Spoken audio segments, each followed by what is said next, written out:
me know when the mic has to go haywire while I'm doing this.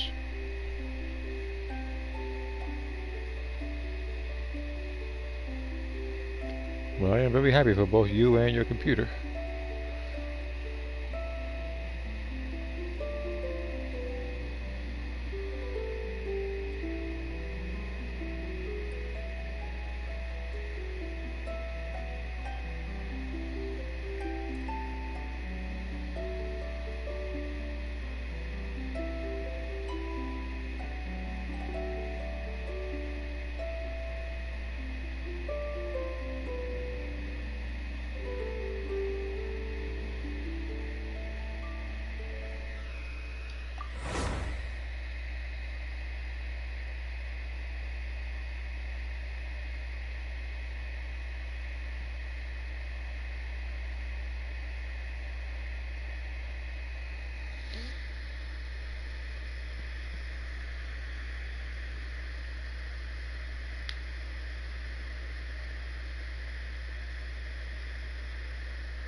The phone right over here. Alright.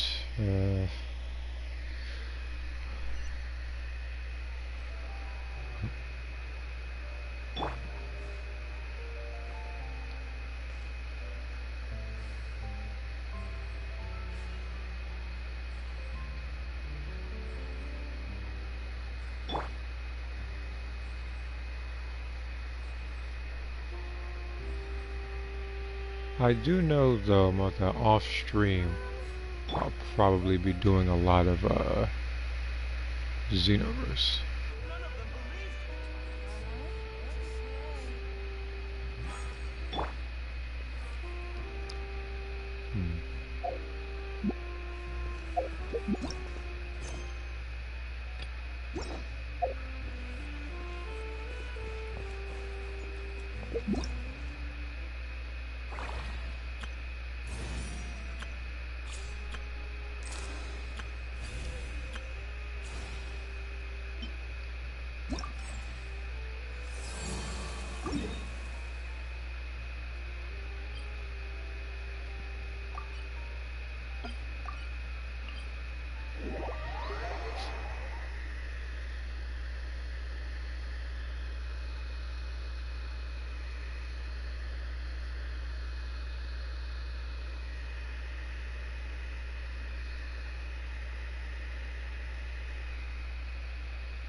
After all we've been through recently, it sure feels good to come back to visit the people of the springs. Back again? Well, hello again, Saturday. It's been a while since we last got in touch with Mualani. I wonder what she's up to now. Have Mualani be our guide. Oh, Paimon just remembered something! Do you remember that journey to the mysterious island that we were never able to complete? Yeah, that's the one! Paimon remembers that the people of the springs told us that we must find a guide we could trust with our lives. That would make Mualani the perfect choice, wouldn't it? We can invite her to be our guide and set off for the island! As qualified adventurers, we should never give up! Well, we should always keep the treasure in mind, shouldn't we? Come on, let's go find Mualani! What the heck are they watching? And they're warned they're yelling.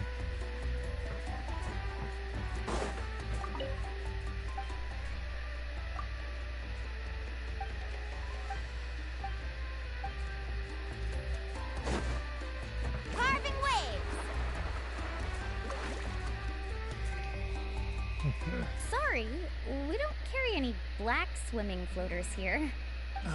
But why? Black floaters look really cool. May I ask whether you've had some bad luck lately? Well, yeah, sorta. The last pair of black floaters I bought ended up getting bitten by Koholosaur. I nearly drowned. Which is why I want to buy some new ones. I ever do playthrough videos of Bloody Roars 1 and 2 respectively, there's only 2 characters I want to go with for each game. I knew it. I specifically asked an expert from If the I'm Masters gonna of the take a Nightwind about this guess, once. I'm guessing Black floaters Yugo bring bad and luck. somebody else. Okay, wait, give me a second.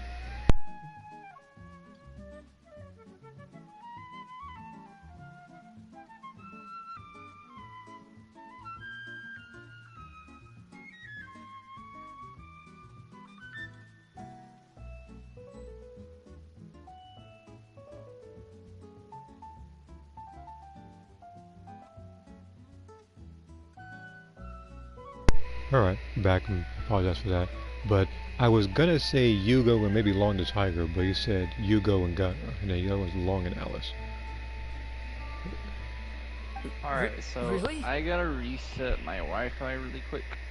I'll be You're right right. back. Oh, okay. So, Also, if have it's you gonna by be a any second chance before I become a mosquito magnet? back. Or found yourself overheating? yeah, be Maybe right even suffering a little heat stroke? Alright.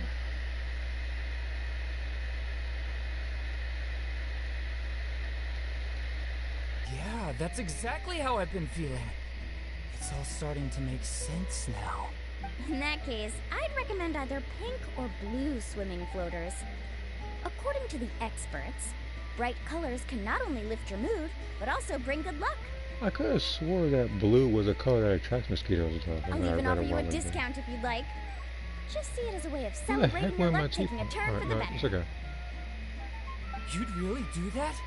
Then I'll take one of each. You got it. Ahem. Well, hello there. If it isn't the Traveler in Paimon.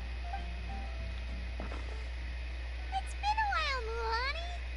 Was all that stuff you were saying just now really true? Do pink and blue floaters really bring good luck? Of course. I know a friend who nearly drowned once, but because she was wearing blue floaters, a group of Koholosaurs came to the rescue and brought her back to shore. I was just feeling really generous that day. Whoa, for real? But let's get back to why you're here. Are you looking to buy some water sports products? Come on, don't be strangers now. I can give you whatever you need. You are guests here after all. It's only natural for me to give some gifts to you. No, we actually came here to ask you to be our guide. Well, you've come to the right person. So, where do you want to go? How the heck did you get from over there? We want to visit the mysterious island from the legend. A trip to the mysterious island. Oh. Do you have any concerns, Mulani?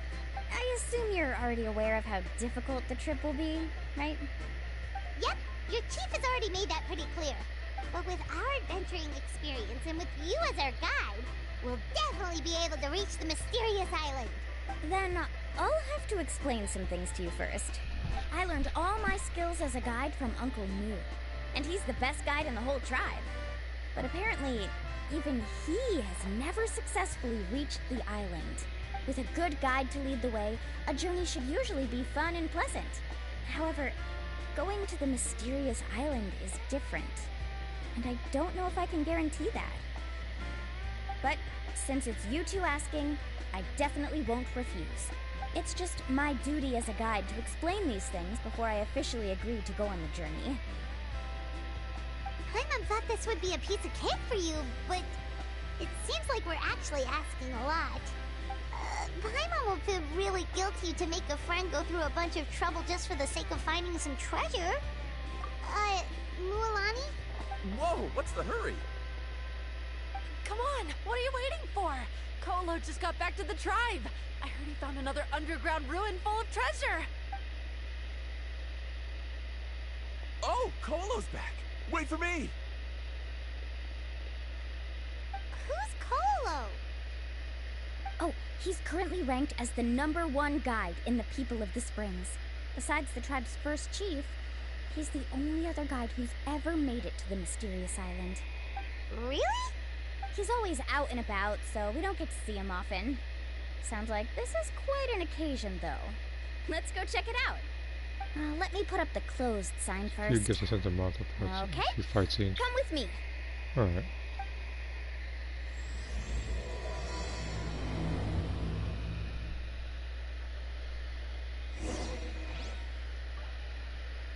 And I may sound like a broken record, but I am going to, in the future, work on my prequel stories for some of my characters. I haven't gotten around to it out of just laziness and pretty much the Festival Universe this thing.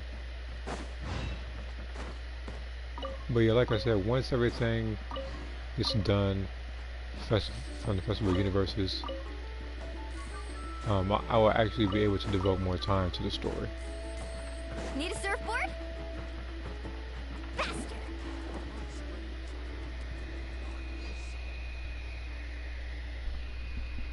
The crystals you asked for can only be found in caverns deeper than 500 meters underground. Here, have a look for yourself. As for the people you asked me to take along, they almost all got lost in a cave. Out of my sense of duty as a guide, I brought them all back. Next time, just save the trouble and let me go alone. Indeed. Well done. No wonder he's the best. I wouldn't dare to go more than 200 meters down into a cavern like that. I wonder how much you made this time. Whoa, he really does sound like a super amazing guide. Do you think you could get some pointers from him, Mulani? Who knows? Maybe he could save us some trouble on our trip to the mysterious island. Ko'olo always treats his experience like trade secrets. He never tells anyone anything about being a guide. Oh, okay. But one day, I'll also be able to reach the island. That's him, right? Do you really think you'll be able to get his help? Allow me to do the talking. You must be the top guide of your tribe. I have a commission that I hope you'd be willing to consider. That guy sure looks familiar. Oh, aren't those two the scholars from Sumeru who were bitten by the Koholosaurs? They also wanted to go to the mysterious island, right? Seems they finally realized that they need a guide. The commission? Since you've obviously heard about my abilities, have you also happened to hear about my rates? If you're not intimidated by the price, then we can talk.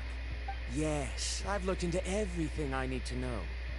As long as the trip is a success, then the commission fees won't be a problem. Well, that's because too many cuts in a fight scene can lead to problems. You won't know what's going on.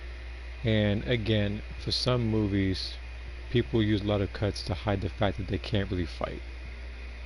I've said this before, but that's why when I do watch certain movies, comes to fight scenes, that's why I like seeing movies like Bruce Lee, Jackie Chan, and even Jean-Claude. It's like they don't use too many cuts for their fight scenes. Oh? Like so everything And where is is it clear you for you to go? see.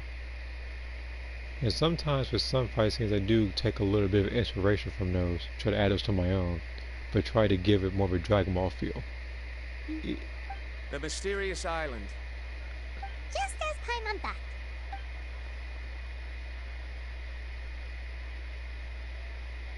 But first, please don't misunderstand.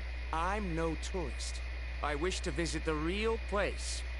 Now again, sometimes I do understand some people need to cut certain stuff or have like the camera pan in some place on part of their body, I guess for Dragon Ball.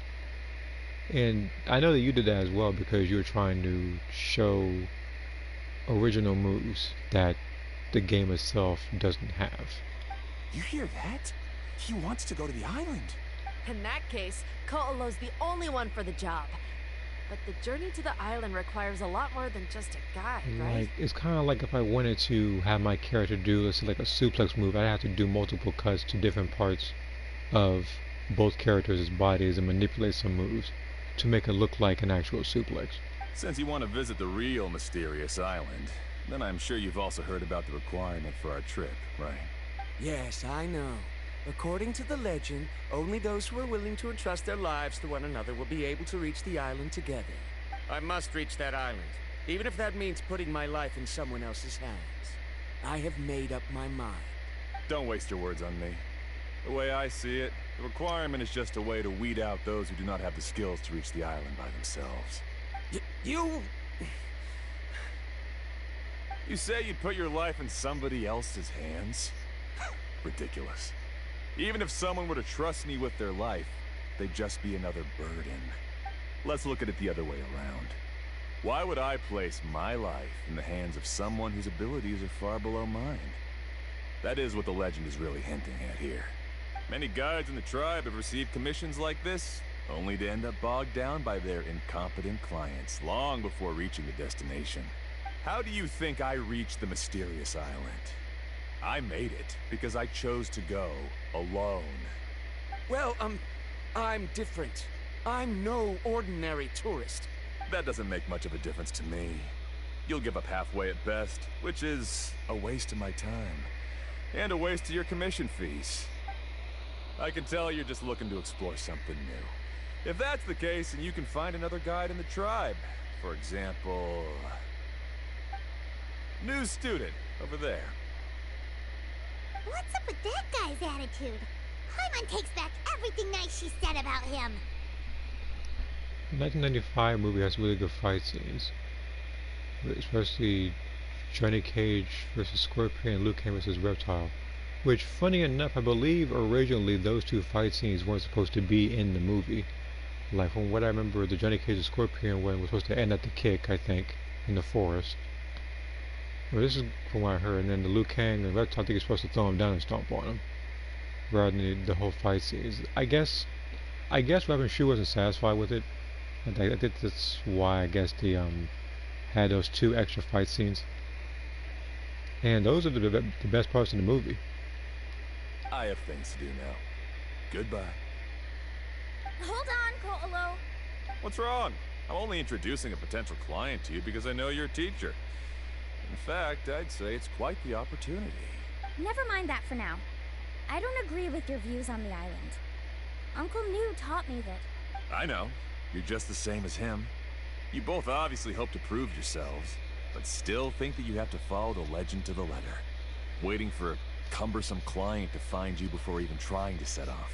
I also think about the comment. I remember in an interview when Liu Kang or Robin Shu was doing the fight scene with Reptile, when he was thrown to the wall, he actually did break a few bones in his body, because he did that take, I think, like 10 times, despite the fact that the first one was already good enough. But the director was a perfectionist, so... Mualani? The rare ores I brought back are proof that I've been to the island. But as for New, where's his proof? Why don't you wait until he's actually found the island before you start using his views to refute me?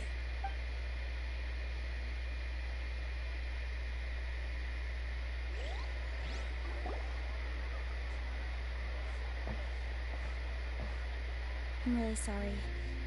I just wanted to take you to see what the excitement was all about. I wasn't planning on getting into an argument with him again. That Ko'olo seemed to harbor some kind of grudge against you, Mualani. Or maybe your teacher. I know. Quite an impressive achievement for my teacher, huh? Even the best guide in the tribe can't stop talking about him. Oh, Paimon thought you'd be more upset.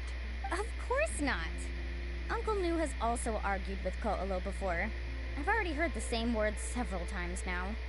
But it's hard to prove anything to him unless you've actually been to the island. That's right. It's just that I've always seen the journey as something super important and not to be taken lightly. I was really surprised when you asked me to be your guide today. After telling you about all the dangers with such a serious face, I didn't make you think that you're causing me trouble, did I? Actually, Paimon did think about taking our invite back. No, please don't do that. Actually, that is also a part of what Uncle New taught me as a guide. The difficulty of the trip is the very first thing that needs to be clearly laid out to the group. If you want a chance of reaching the destination together, you must first reach a consensus on the amount of effort that will be required. I always felt that my teacher is no less skilled than Ko'olo. But Uncle New has never been to the island, so Ko'olo always uses that to push us down. So, as Uncle New's student, I've always wanted to complete the trip to prove his skills. It's a pity that I've never had the chance. But don't you have that chance now, Mualani? If you'd agree to be our guide, we're completely willing to trust you with our lives. The fight scene in Mortal Kombat was I was more so goofy than actually awful ways. The Raiden versus Reptiles. That one was weird because there was 3 reptiles, but he only fought 2. And somebody said that the fight itself was accurate to that of the game because it looked like 2 people practicing the controls before fighting each other. He was referring to them roundhouse kicking in the air a bunch of times. On top of that, during one of the moves, no, he was in the shadow. You could see he was a stuntman. While as also against goofy little backflipping they were doing for no reason. See, in a realistic setting, they all 3 of them would have just jumped him. But you know, they couldn't do that for the movie's sake. With the help of the renowned traveler and her trusty companion, The music was good though. The music in both Mortal Kombat movies are good. And hello, Bridger. Oh, Paimon. Come on, bring it in.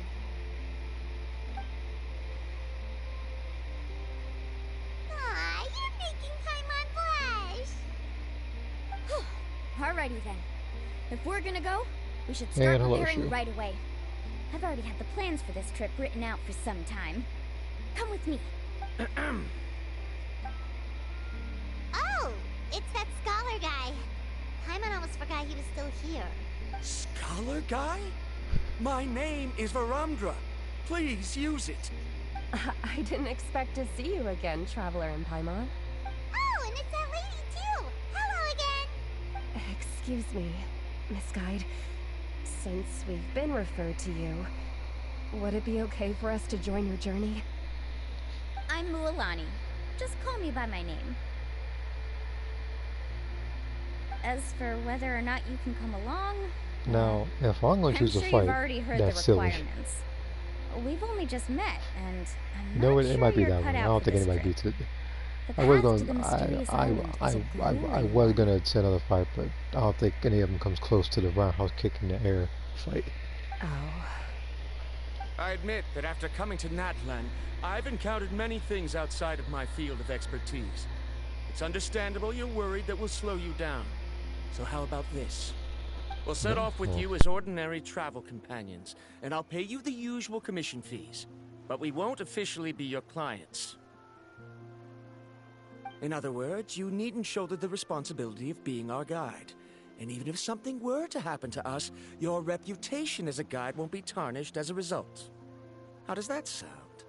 If you accompany us, then you are a member of the team. I could never agree to such a careless deal. Oh, don't tell me you think I'm the same kind of person as Ko'olo. So you still refuse? Fine. Kariel, put the more for the return trip in your backpack. Without a guide, the road ahead may be dangerous, so please don't follow me. Varamdra? Now he wants to go alone? Why is this guy so obsessed with that island? Wait! Please don't do this in front of a guide. I can't let a tourist go on some dangerous journey all alone. Even my sweet mom would give me a harsh scolding if I ever let you do that. I'm so sorry for the trouble. Really. Don't say that. Although it'd be inappropriate to bring along 2 strangers I just met, there is another solution. How about this? Let's meet up tomorrow morning at the monument near the tribe's southeastern slope. I'll see you there. So you've decided to accept my offer? No. My plan is to use some of our time together to turn you from strangers into friends. The kind we can trust with our lives. That's your plan? Very well, then. Wonderful. On behalf of both Varamdra and I, thank you so much.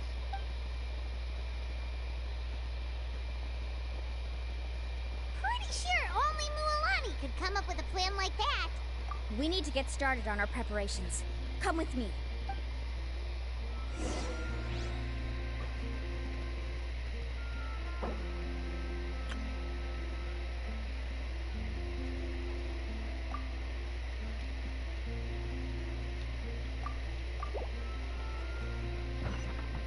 Let's ride.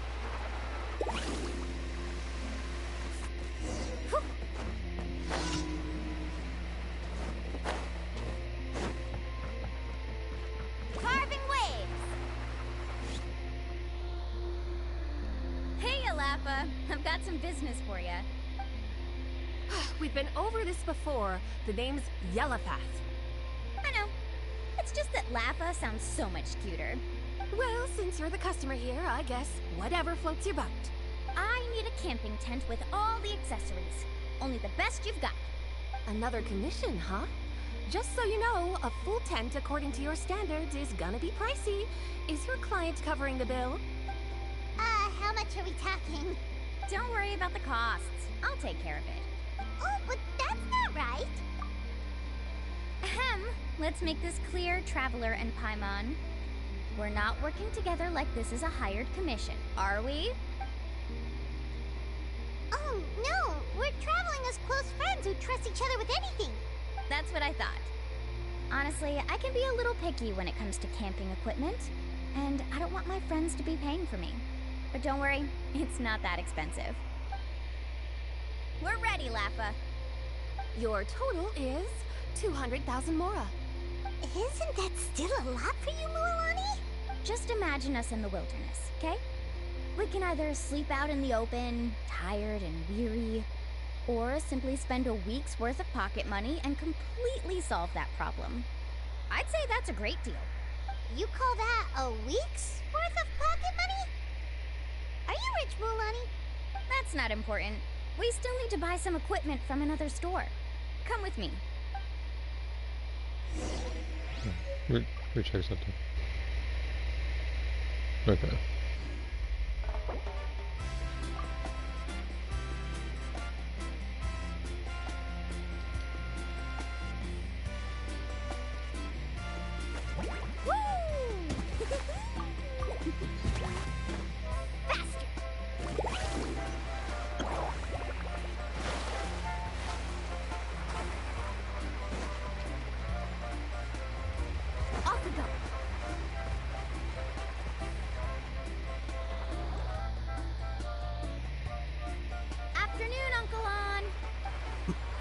You call me uncle, but I'm old enough to be your grandfather, you know.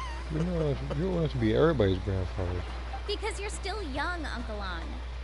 Hey, can you help me find something kind of rare? I can negotiate the price. What do you say? All right. What are you looking for? A record player. Specifically, the kind that's convenient to take camping. Oh, that model is pretty rare indeed. I thought it'd be nice to keep it as a prized collectible in the shop. Uncle On. Just don't break it, okay? I'll even buy it back from you when you're done with it. Thanks, Uncle On. A record player?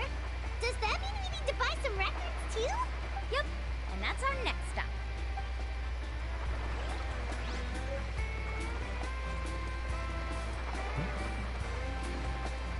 Papa said, God dang it, so I had to do this freaking commission.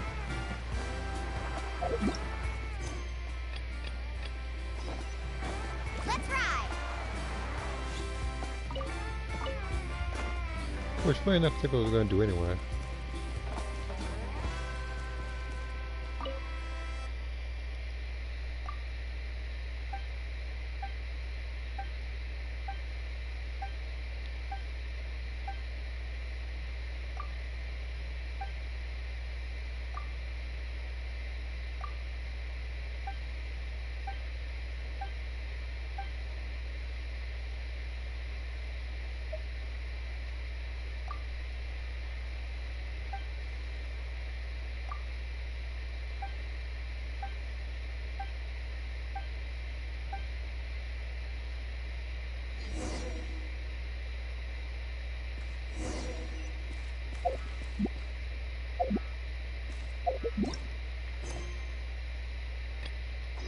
Let's do this one first. Get to that in a second.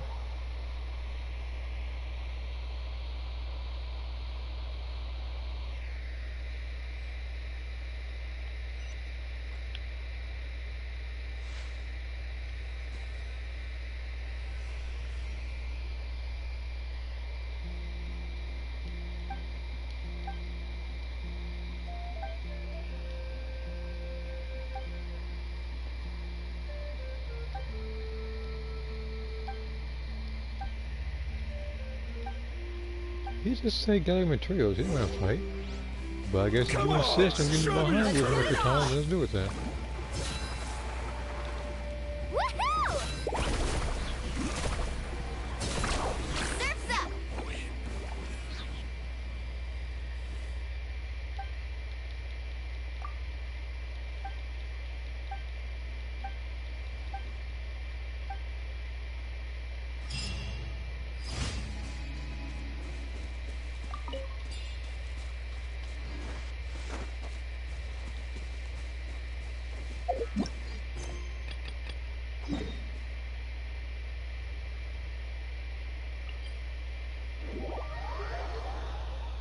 I probably could have just walked over there.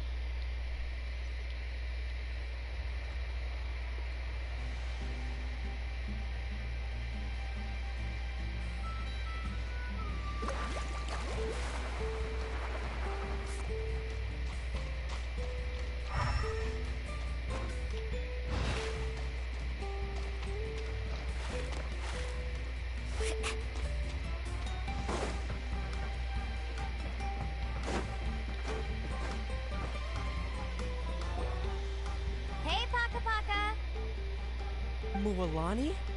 Have you finally decided to release a record of your own? You'd be the first I'd sign with if I ever did, but not today. I just want to buy a record. The one you've been keeping from customers and listening to in secret. Uh-huh. That's a pretty rare record, you know? Besides, I haven't even finished listening to that one yet. Maybe I can think of a way to connect you with a friend from the Masters of the Night Wind to release a record. Whoa, then we could produce some really wild tunes. You've got a deal. Nice. That's the record also accounted for. What do we need it for anyway? Well, I asked a friend from the Masters of the Night Wind for some advice once, and apparently, playing this song at night is an effective way to keep travelers safe and sound. Is that really a thing? Well, if it doesn't cost much, that's a nice way to make the trip a little more pleasant. You know how it goes, Mualani. 20,000 mora for this record. That's the best I can do. Deal. Looks like Milani really is rich. That should be about everything we need to buy. Next is... Ooh, I'm getting kind of nervous. What's wrong, Mualani? Next, I need to find my teacher and get the map to the island. Besides the legend left by the first chief, there's also a map. Well, not just a regular map, it's more like a treasure map. It's full of strange symbols, almost like it's a part of a big puzzle. Guides must draw from their experience to decipher the map's meaning and understand the route. The chief made several copies of the map and distributed them to the first members of the tribe. The copies were to be passed down to future generations, so usually a teacher will pass their copy to their student. Which brings us to today. The day I officially asked Uncle Mu for his copy of the map. Whoa. Hearing that is also making Paimon feel a little nervous. Sounds like it must be a pretty serious moment. Yes, but the thought of having you two by my side somehow makes me feel a lot better. We won't let Uncle Nu down, right? That's right! Let's go and find him together!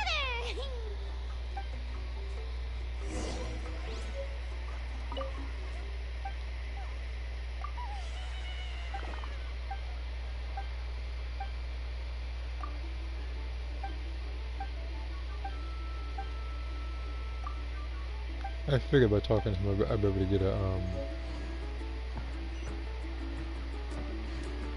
yeah, I got that.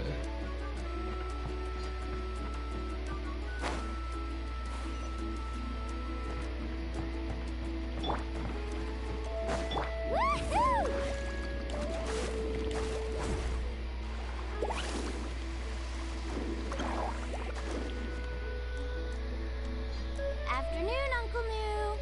I have a big surprise for you. A surprise? Then you must be here to finally pick up the map. You saw right through me, as always. Did you forget that you had mentioned these two to me before? The ones who went to the Night Kingdom with you. In some sense, you could say that you've already trusted each other with your lives. It's just that my feelings are a little complicated now.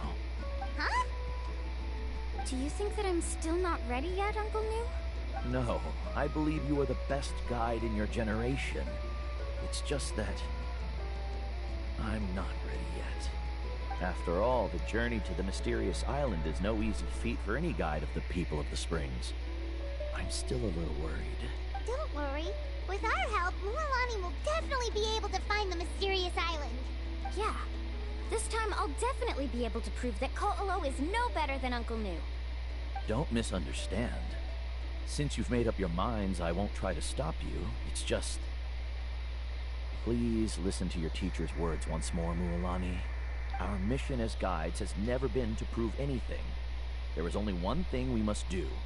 Guide tourists safely to their destination. I understand, Uncle New. In that case, you may have the map. Also, take this with you. What is it? It's a talisman. Take good care of it. You must return it to me when you get back from the mysterious island. Was this made with spinel fruit? For some reason, this doesn't look like a regular spinel fruit to me. Right, which is precisely why it's so effective. You really know me best, Uncle New. Alright.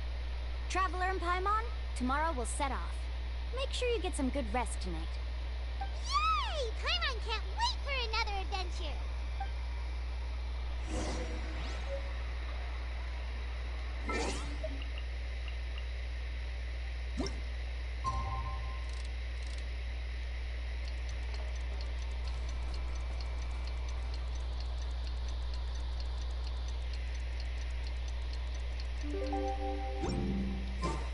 The most important... It's about time to meet up now. Let's head to the spot Mualani mentioned.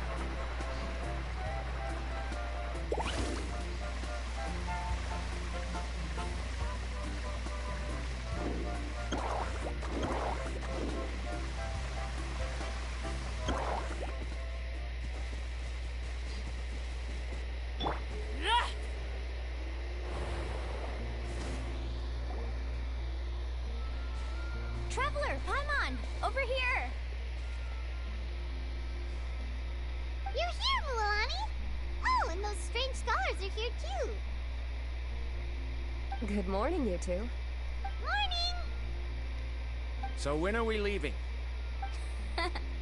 Seems you're as excited as a child before the start of our journey. I just want to get down to business as soon as possible. You know this is no leisurely spring stroll, so I hope we can all act a little more professional. Don't worry, I'm a very professional guide. Our journey to the mysterious island has officially begun. Yay! First, do you all see the statue here? Uh-huh. Is it an important clue? Well, no, it's not a clue at all. He was the first chief of the people of the Springs who came back from the mysterious island and set up this place. It's a monument. The first thing we need to do before we set off is to touch the statue and pray to our ancestors. This will make our journey to the mysterious island smoother. Is there any theoretical basis to support that claim? A theoretical basis? No, but my teacher taught me it's an essential step before heading to the mysterious island. Oh, just do what he says, man. Very good. Like, You didn't try to argue with me over something that you aren't knowledgeable about. That's very professional of you. Sure, but since this practice doesn't have an empirical basis, I won't be able to include it in my thesis. Come on, everyone.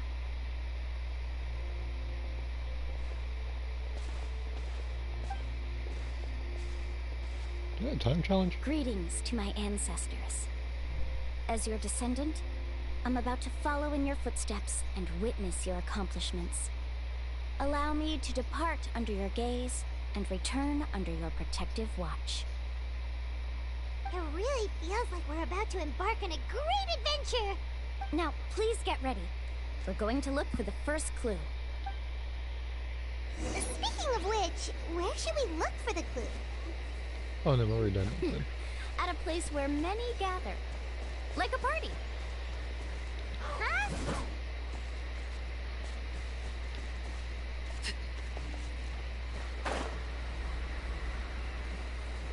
I would teleport there, but I'm also using this opportunity to explore more stuff and get more treasure chests.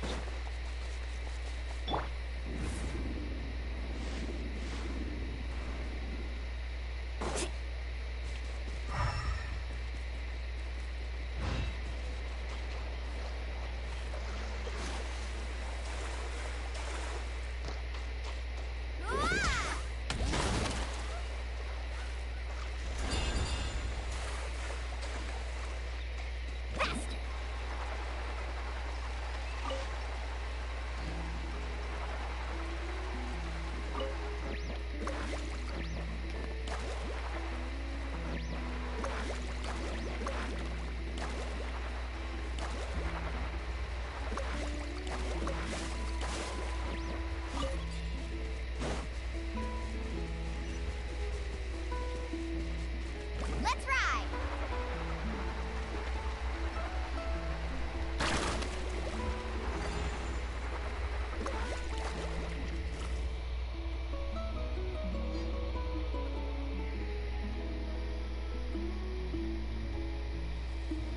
Wow, there are a lot of Kaholosaurs here.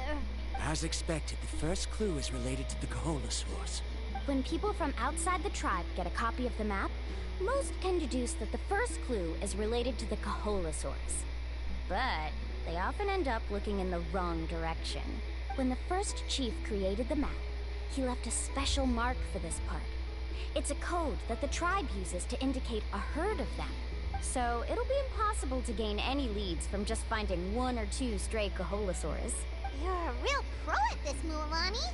But according to the information I've been able to find, Kaholosaurs don't like gathering as herds unless it's to compete for the hot springs. So let me tell you a secret that only a guide from the people of the springs would know. It so happens that wild Kaholosaurs periodically gather in the valley up ahead. It's almost like how our tribe gathers together for festivals. Still, as soon as the season changes, the herd quickly disperses again. Unless you're a guide who's always running across Natlan, it would be very rare to ever witness such a thing. This is a thing? I need to note this down right away and include an explanation as a part of my thesis.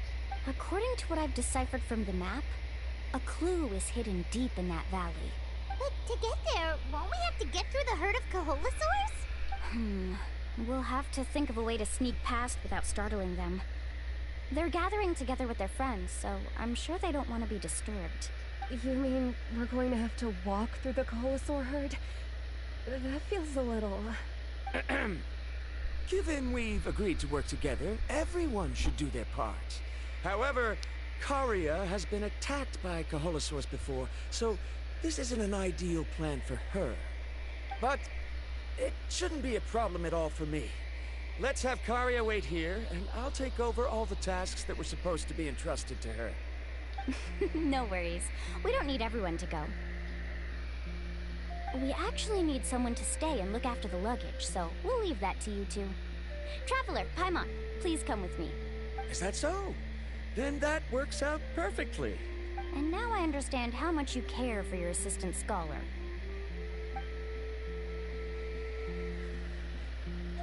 Follow me and stay close.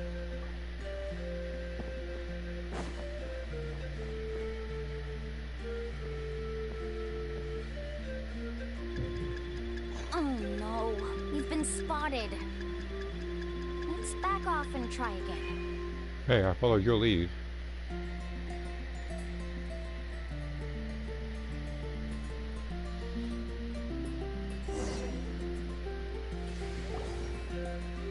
These Kaholosaurs sure seem on guard. We'll never get through.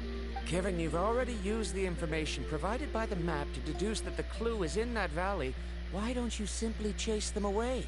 You're pretty strong, aren't you?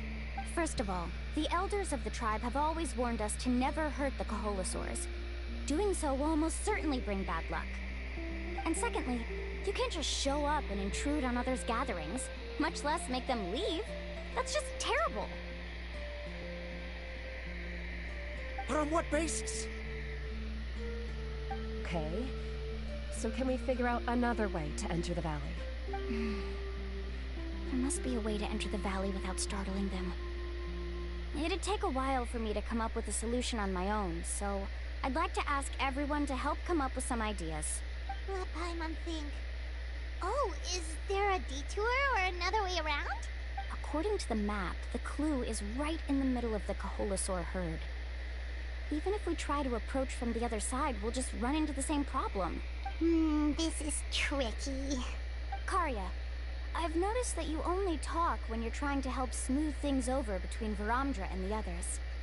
I'm sure you must have some ideas of your own, so why don't you share them with us? Me? All right. When Varamdra decided to look for leads on the Kaholasaurs, I wanted to help, and so I also looked up some information about the creatures. I discovered something very interesting. We thought that the Kaholasaurs relied on their hearing to track their prey, but they also possess a very keen sense of smell. But I'm not sure how useful that information is. Oh. Oh, that was actually very useful, Miss Karya. You can just call me Karya. In that case, please stay here and keep an eye on the luggage. Traveler, Paimon, come with me. I've got an idea.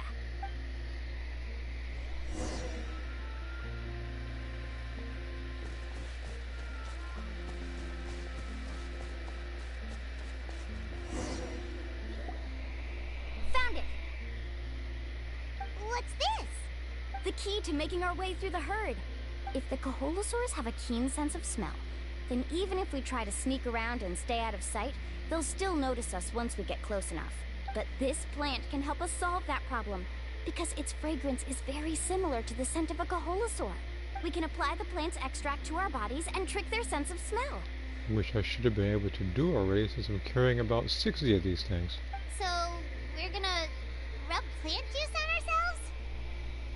Don't worry, it's also good for your skin.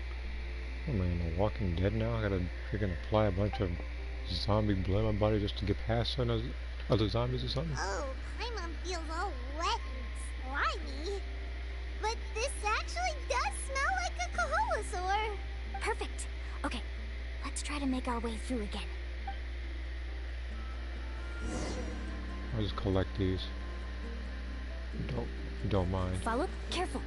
Don't startle them. Startle who? I'm trying to collect those items over there. I got wood pick and the heater, but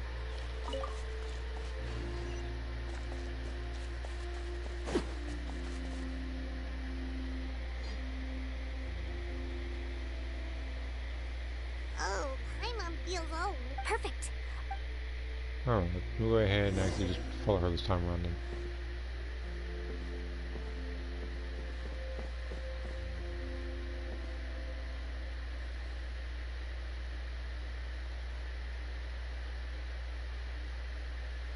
Be sure to stay out of sight.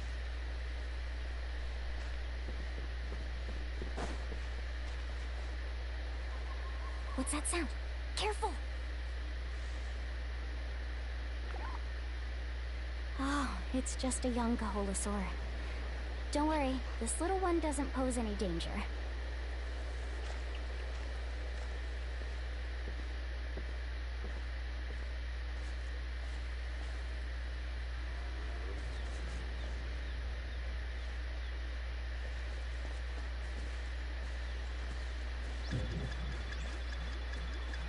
How could there be so many here? We can't get through! Oh, I have an idea. Wait here.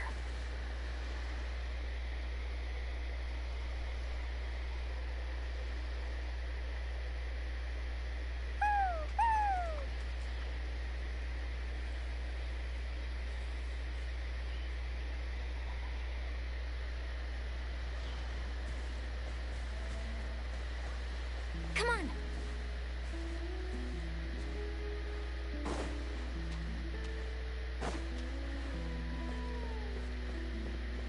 Careful! Don't startle them.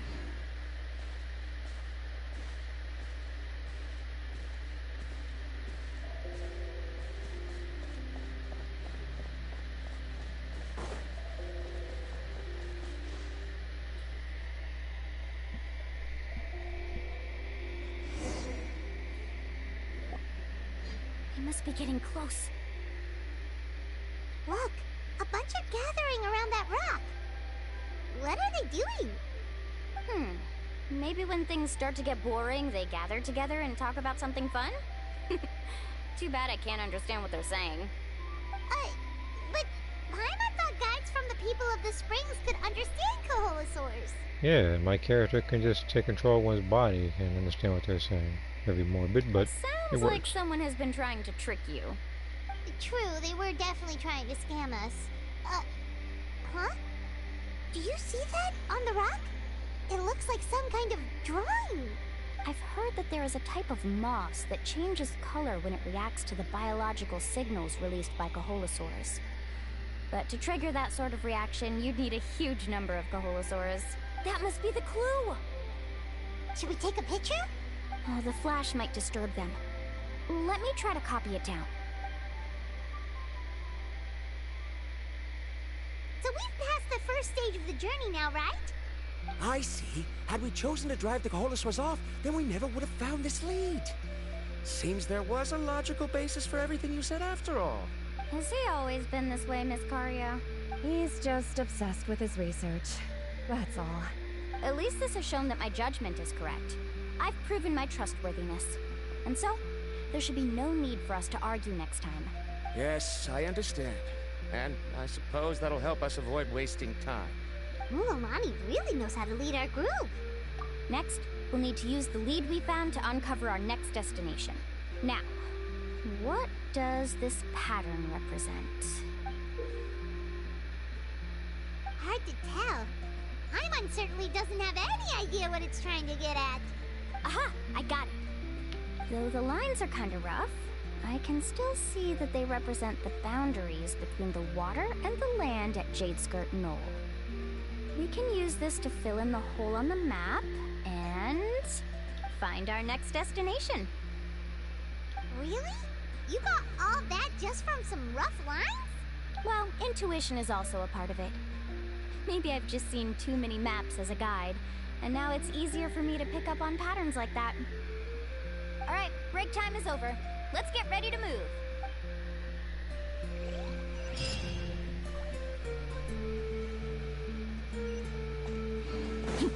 Woohoo!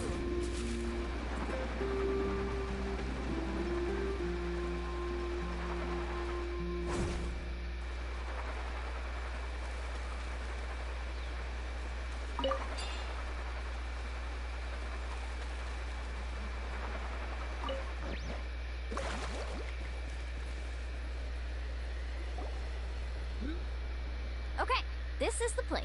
I said this before, but this looks like a boss area. So, where do we go next? I'm not completely sure yet. The map seems to indicate there's a mechanism here that crosses the water. But I still need to think about what these lines might be referring to. I knew it! My theory was correct! Sounds like he's got something to say again.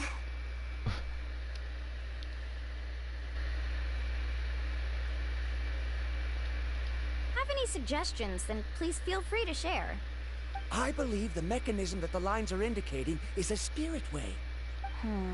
That is a possibility. But I don't remember anyone from the tribe setting up a spirit door around here. According to my theory, it might not have been set up by humans. The dragons living in Natlan also used a similar device, long before the humans.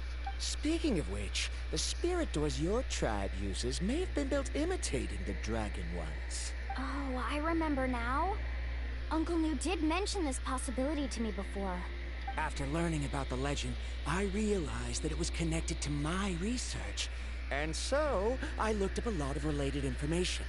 Even though I haven't found an exact route to the mysterious island, I'm fairly certain I've deduced the geographical features of the island's surrounding areas. Firstly, it's at an intersection between water and land. And secondly, there should be a high concentration of phlogiston. My research indicates that the Spirit Way was originally a natural phenomenon caused by the flow of phlogiston. Yeah, okay, it might just be a random boss. Because the other thing I was thinking of was if they had a Dendro Regisvine. I don't think they have that just yet. At the event they do, likely might be here. But again, like I said, they do add a boss in this particular area. which they actually didn't even do for Fontaine in one of the areas. I feel like it might not be a plant boss. It might be just a normal person, like a bigger person. Therefore, the area must contain many potential spirit ways, and the dragons Like kind of who like lived how you here go in to ancient Inazuma and see times, the they have samurai. left behind These some guys devices might to have their own control little them. thing. Amazing. Now it all makes sense. Now everyone's contributing to the team. You flatter me. If my theory is correct, we should already be very close to the mysterious island. Once you've unlocked the mechanism, we'll be able to derive the island's location. All right. Then let's start searching for the dragon's spirit door. That's just a quick and easy name. I won't be able to include it in my thesis. Given the dragons used the device long before the humans, we should stick with a name that references no human concepts.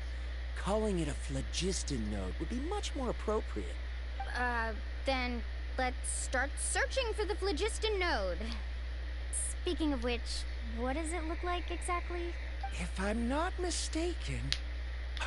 Look that way! This one has a eye of a hawk.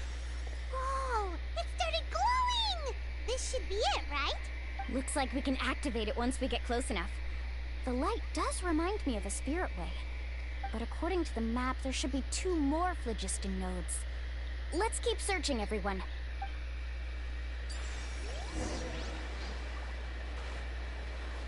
Carving waves!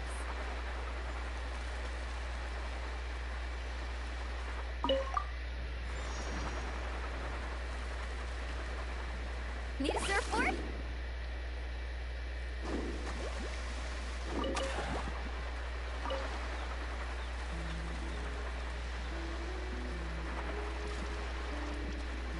This literally looks like one.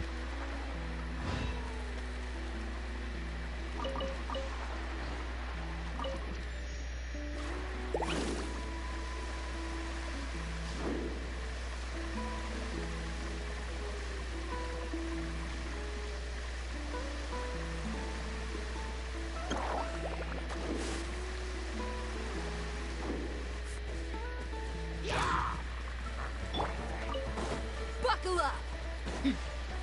Ha! Yoo-hoo! Woohoo!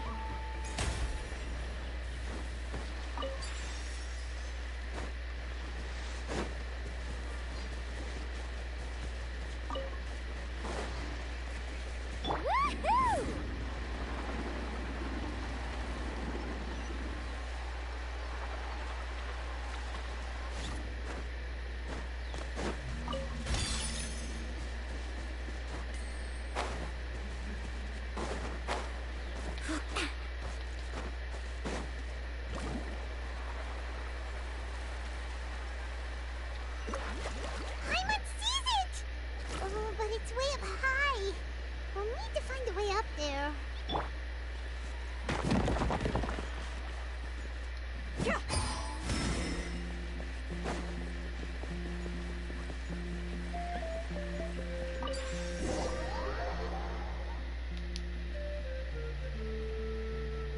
People are starting to say Malaya turned Lakino to a support character.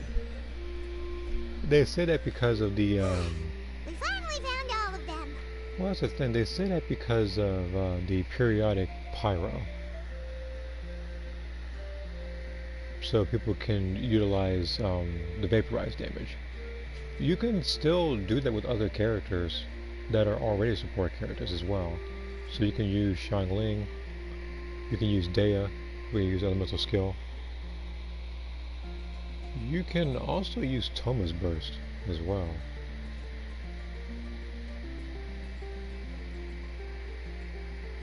Another character who I think also turns to a support character in that instance is actually Yoimiya, since her burst, I believe, works the same way. Great work, everyone! Okay, now first, we need to figure out how to control this thing. Its qualities are very similar to that of a man-made device, but it doesn't seem as intuitive to me. Is there something wrong? See, look at this. After activating a normal spirit door, we could just go ahead and use it. But this one requires someone to stay and keep operating it here. Also, according to the map, we need to activate the mechanism and switch between different phlogiston nodes to change the path of the Spirit Way. If we don't operate the nodes properly, then the people on the Spirit Way will come tumbling from the sky. Isn't that super dangerous? In theory, the process should be very safe, but only if the 3 phlogiston nodes are each being operated by someone. Do you think you'd be able to operate it? I just tried, and it clearly requires more skill than a typical spirit door. Though I've never tried before, I've read a lot of information and theoretically should be able to properly control it. Let me give it a try.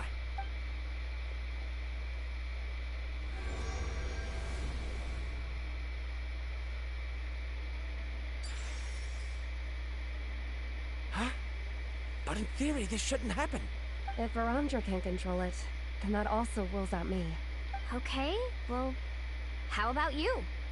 After all the adventures she's been on, handling something like this should be easy peasy. Yeah, until it disappears again. Alright, then it'll be up to the Traveler to stay here and operate the phlogiston node. I'll go activate the mechanism. I'll let you know when we need to switch nodes. Just make sure you quickly head to the corresponding node, and we should make it safely. Wait, but handling it this way sounds even more dangerous, Mulani. Don't worry. It looks like the spirit ways are all above the water. I'm pretty good at swimming, so I'm not afraid if I end up falling in. But it's so high! And you'll be falling so fast! If we don't manage to reach a node in time, or if we make a mistake, there's a lot that can happen! Do you still remember the promise we made before we left Paimon? Only those who can trust each other with their lives can reach the mysterious island. Since you two are willing to trust me, then naturally, I'm willing to trust you. Alrighty. Please be careful.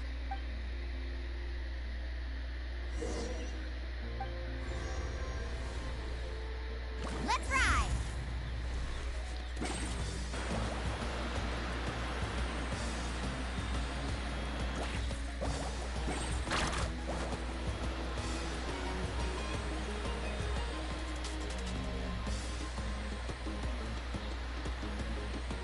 Now switch to the spirit way on the right!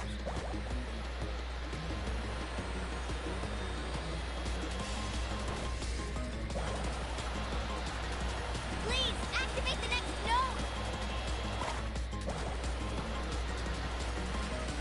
Paimon heard Mulani shouting just now. Let's go find the node we need.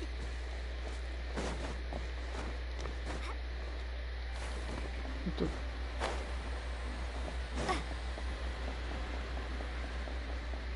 We did it, Mulani!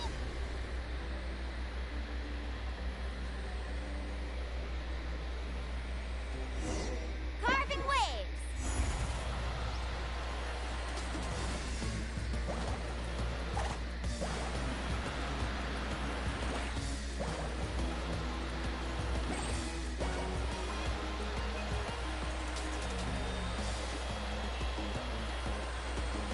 The path ends up ahead.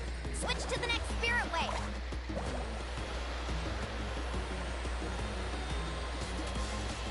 Traveler, get to the next node! Got it! Paimon heard Mulani shouting just now. Let's go find the node we need. Mulani, we've taken care of the final node. Please be careful. Let's ride.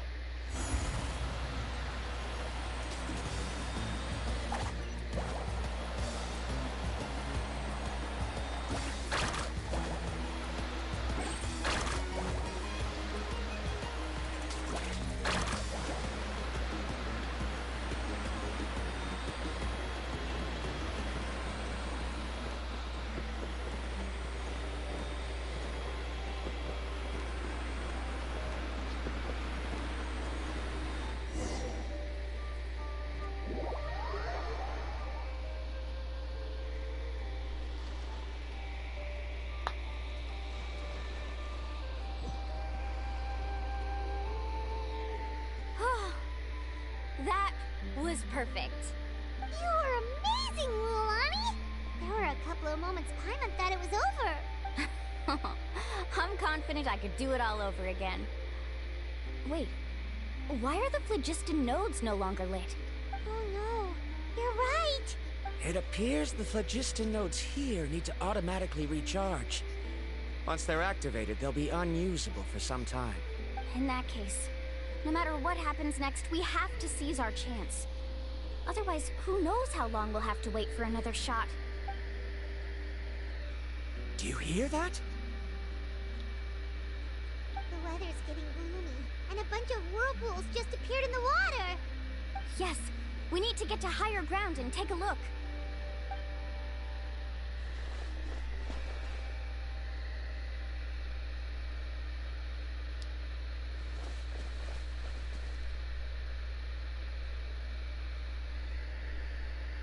Hey, look over there! Whoa! There's a giant whirlpool over there! Yep, and that's our next stop. Huh? What do you mean?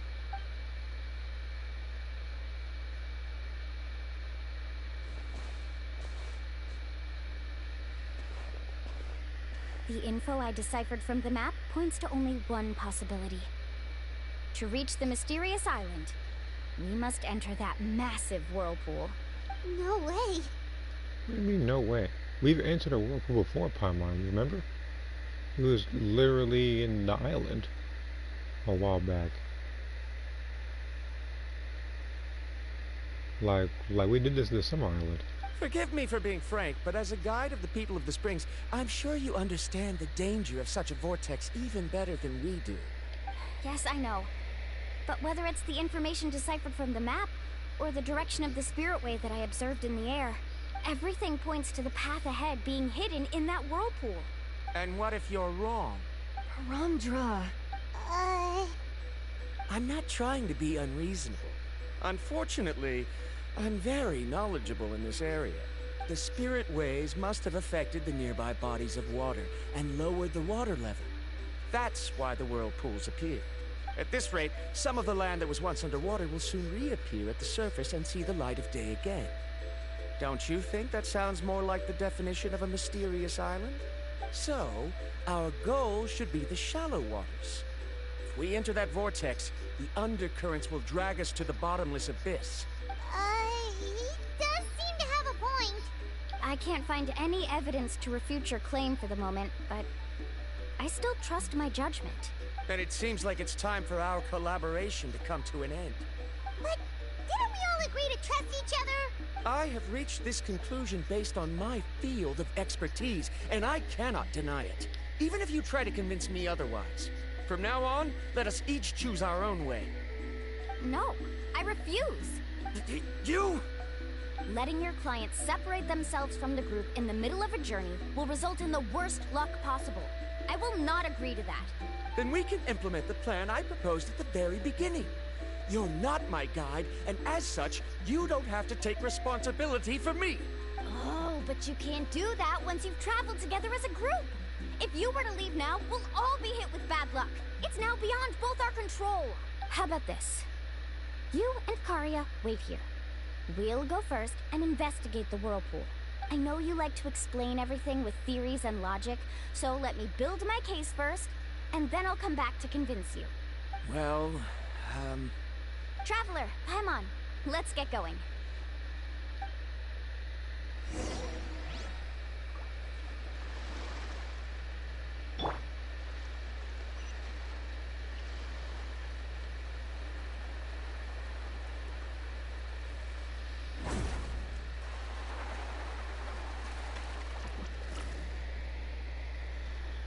Whoa. The massive whirlpool is up ahead. Just the thought of going in there is making Paimon dizzy. Do you also think that this is a reckless decision? Well... Again, Paimon, we've done this before. It's okay. That's completely normal. Actually, I completely understand how Varamdra feels. This is just how it is to be a guide. The tribe's experiences passed down from generation to generation are what give us the ability to guide our guests through hardships. This gives us the power to decide which way we should go. But it also means that we must bear the consequences of our mistakes and judgment. Which could be quite dire this time. Although I'm pretty convinced that all the leads we have collected are pointing us to the whirlpool, I still don't know what awaits us inside. If the scholars still choose to reject my plan, I won't have the confidence to ask them to only do as I say. The same goes for the two of you. You are the commissioners, so if you think this is too risky, then it's perfectly reasonable if you want to end the trip here. The good news is that I know the way back to the tribe very well. Mualani? Traveler. That's right. You've trusted us before, Mualani. Now it's our turn to trust you. Besides, it's gonna take more than a whirlpool to scare the two of us. We all managed to make it back from the Night Kingdom. After an experience like that, what's so scary about being sucked into a whirlpool? Aw, Paimon. Come on, bring it in again. All right. Let's investigate this whirlpool and see if we can gather any info to convince that scholar. Matters of luck aside, he definitely knows a lot about geography, and we'll need him on the team. I know, it's just that we can't see much from here. I'll get closer to the water and have another look. Wait a sec. Is it just Paimon, or does the whirlpool seem to be getting smaller? You're right. Maybe it's just like the phlogiston nodes and can only be active for a certain amount of time. That means we need to hurry. Miss Guide, we have a problem. Karia? What are you doing here? I tried to persuade him, but Verandra insisted on verifying his theory first. This dude here. He said that the water to the south was about to be shallow enough to wade through. But after he took a few steps, the water suddenly began to surge and he was swept away. I should give this guy a massive round of applause. I'm not going to right now. I'm not much of a swimmer, so I came to call for help. Oh, why did this have to happen now? Can we still make it into the whirlpool? No time to hesitate. I'll get in the water and rescue him. Just tell me which way he went, Karia.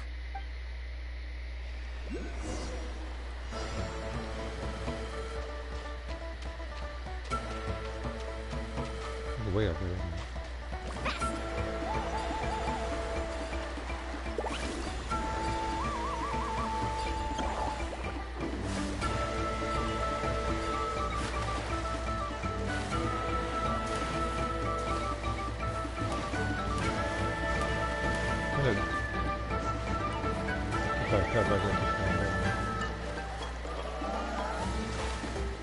Carving waves!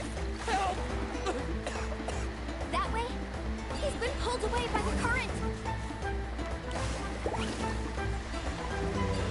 We're doing the right way.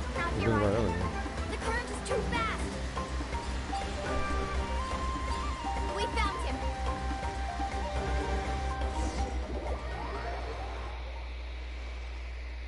So my way worked perfectly fine earlier.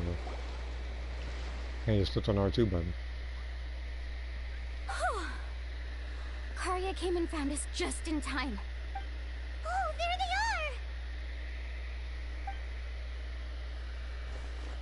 are! Verandra, thank goodness you're all right. Thank you so much, Miss Guide.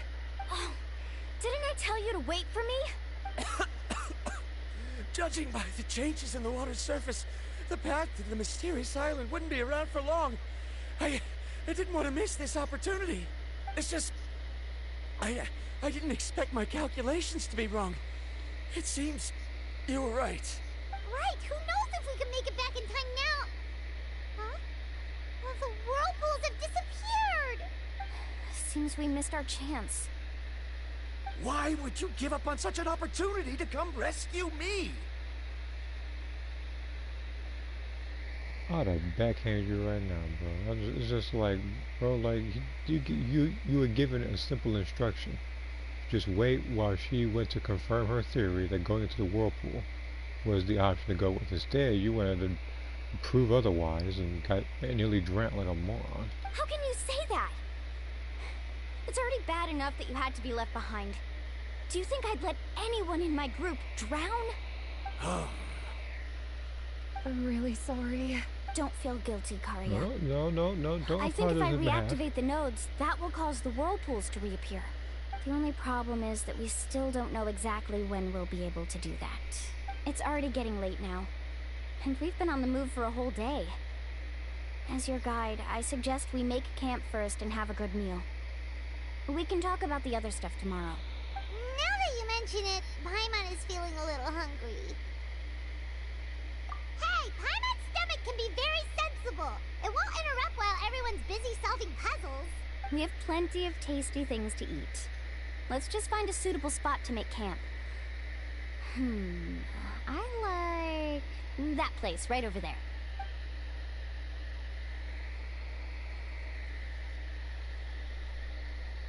Is this the spot? Let Paimon and the Traveler help set up the tent. Go ahead. I'll take care of the fire. Oh, and here's a little camping tip. It's best to set the tent upwind from the campfire.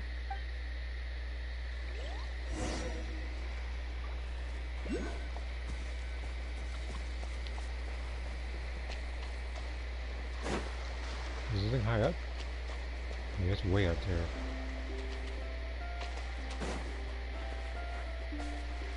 Okay.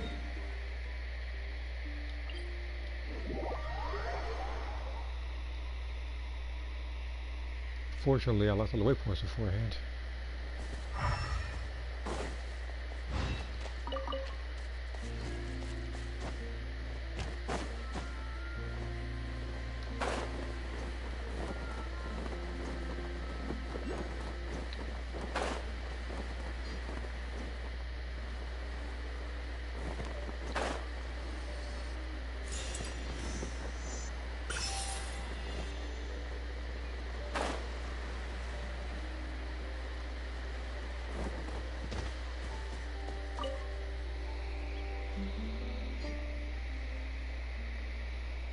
What do you think? This is a specialty dish I learned to make that's perfect for camping. It really hits the spot. You're a great cook, Mualani. Karia helped out quite a bit, so she deserves some credit too. No. I'm just happy I was able to help out. What was that sound? Oh, it's scary to camp out at night. Don't worry. Remember the record player I bought? Let me go turn it on.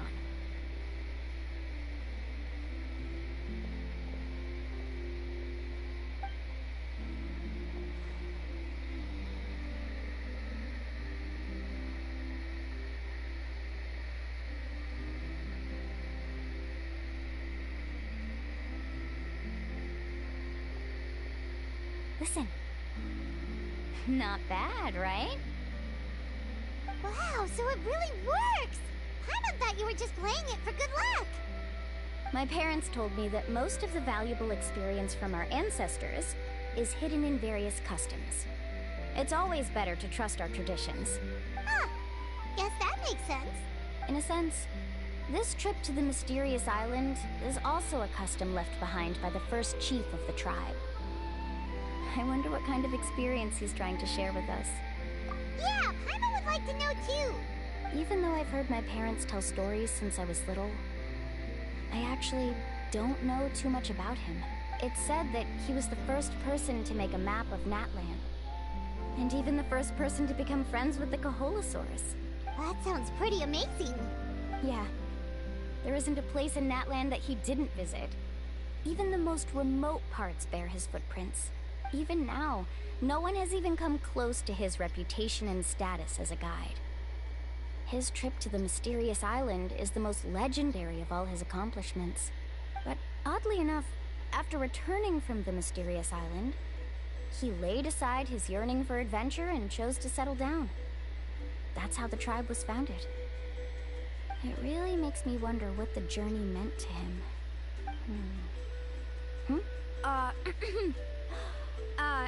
A camping trip shouldn't be this stuffy and quiet. Everyone needs to help make it more lively. How about this? Before we rest for the night, let's have a bonfire party. If we're going to go plunging into that whirlpool tomorrow, then wouldn't it be best to try to rest and conserve energy now? No, I don't have any empathy right now. Now's not the time to be a party pooper. You ought to agree to ideas from the one who rescued you today. Yeah, she's right! All right. So what do the rules stipulate for a bonfire party? Rules? A bonfire doesn't have any rules. Everyone just needs to have a good time. How about this? I'll ask everyone a question, and then we'll take turns saying what's on our mind. Okay, sounds fun enough. So, for the first question, what's the purpose of a journey? Oh, we were just talking about this. Let's hear everyone's ideas, and maybe we can figure out what the first chief was thinking back when he made the trip. Paimon can go first. If you ask Paimon what the purpose of a journey is, it'd definitely be about treasure and all kinds of delicious food.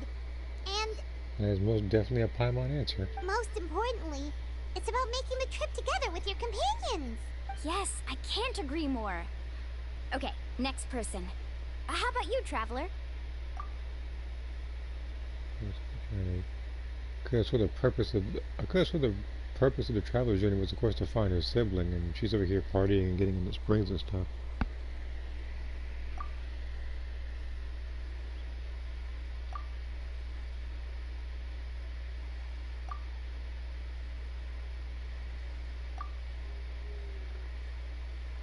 There's more than the smell of coffee. Some person passed out when he got there.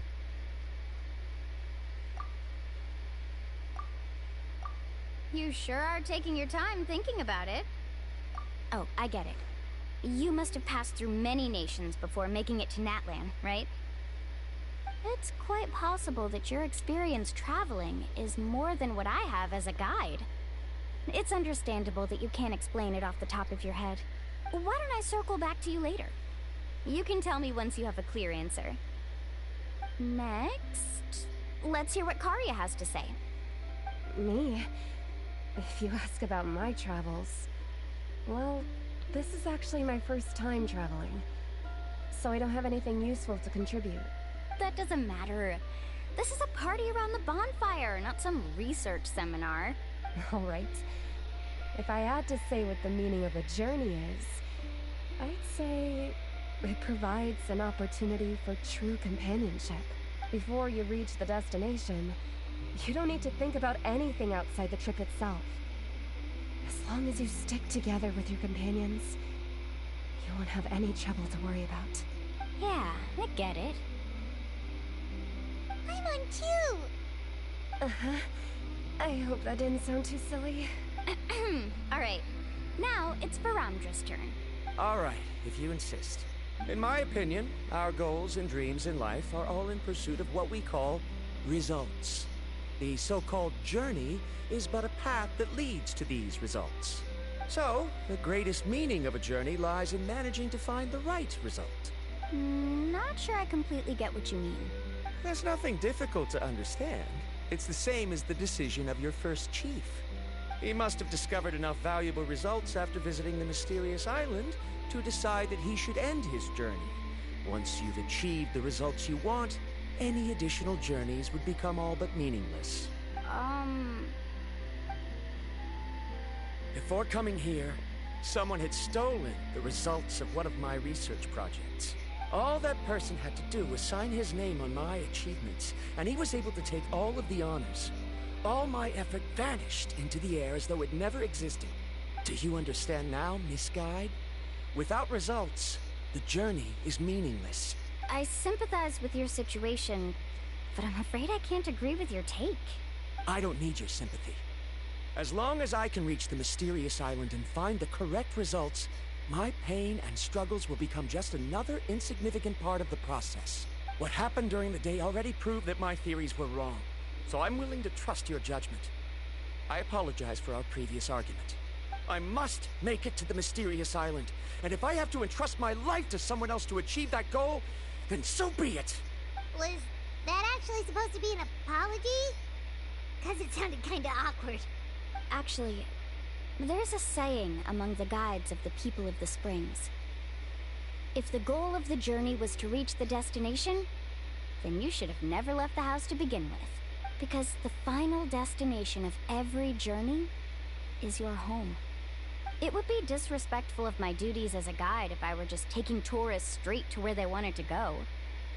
It's my hope to also make everyone feel happy along the way to their destination. That is what I would truly call a journey. And that is my answer. Just as you don't agree with me, I can't agree with your point of view either. I'm not too worried about that. After all, another purpose of traveling is to help people understand each other better. What sort of logic is that? Alright, that's it for this round. Since it's still early, how about we tell some horror stories next? Huh? Oh, now Paimon's scared.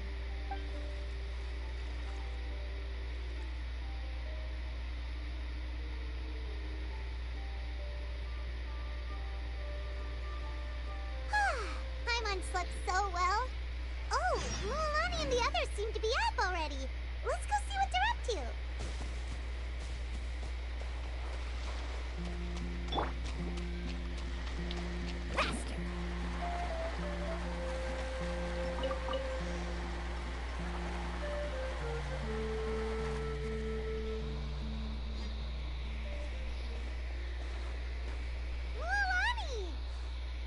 Just in time. I was about to go look for you.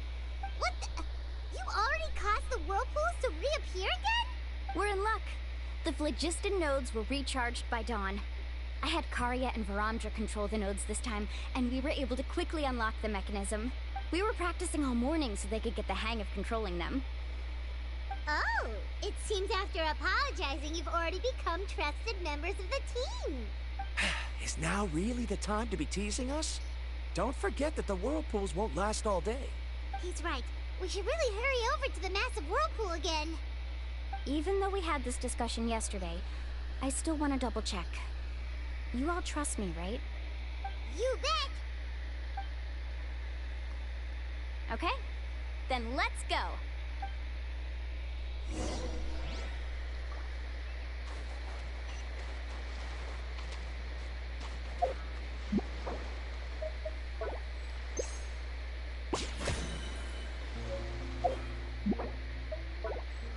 Carving waves!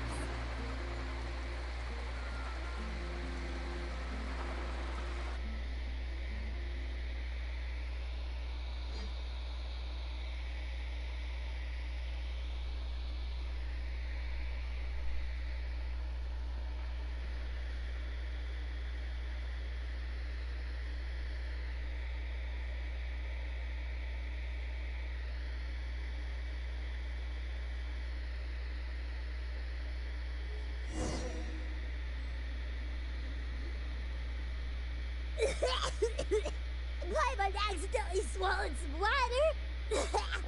Ugh, so scary. What is this place? I can't believe it. There are subterranean caverns under the water.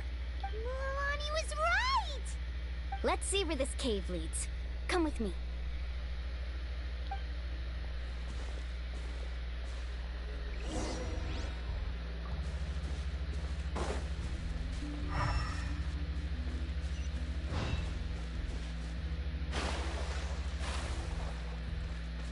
The trial version.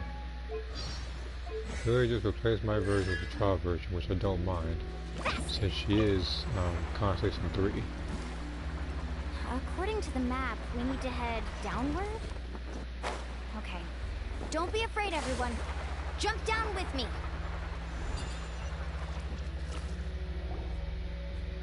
Is that lava up ahead? It appears these caves were formed by volcanic activity. I see. Then the spirit waves were affecting lava deep underground.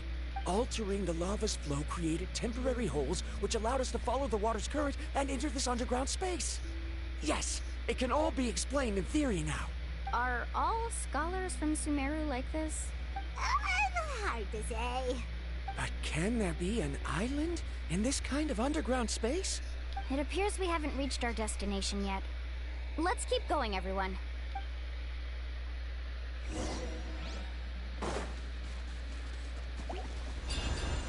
Carving waves! Good number.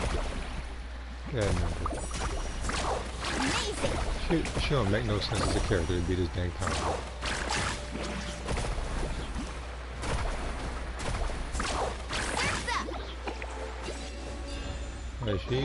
Like I don't know if she or Neuvillette is more powerful. It's that close.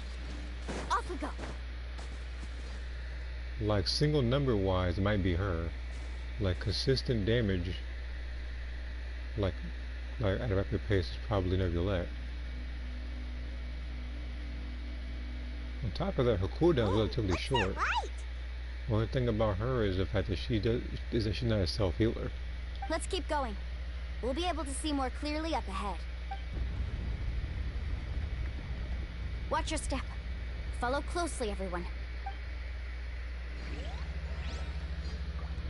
Fast! Heads up! These volcanic caves aren't very stable, so watch out for falling rocks.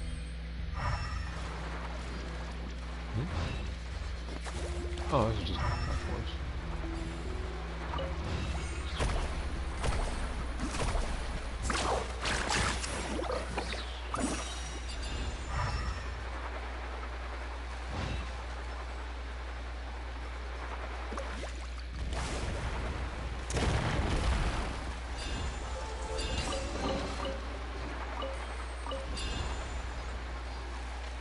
Careful, more falling rocks! What a maze! There's lava everywhere! Oh, which way are we supposed to go now? Let's look around together and see what we can find. Very well.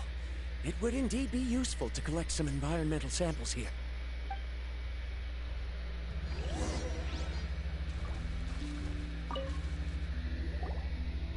There are plants growing here? There's nothing unusual about that. This is spinel fruit, which often grows around places with lava. Wait, it is a little strange. This isn't ordinary spinel fruit.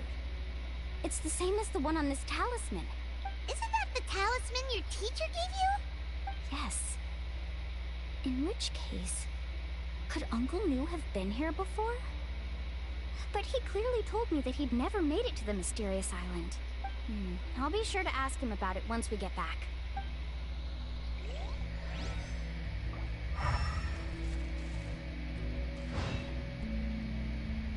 Let's ride!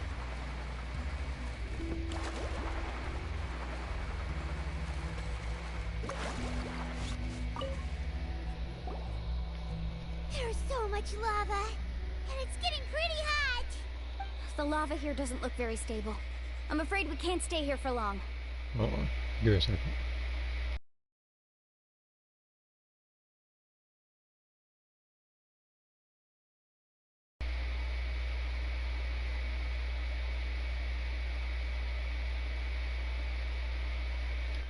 Alright.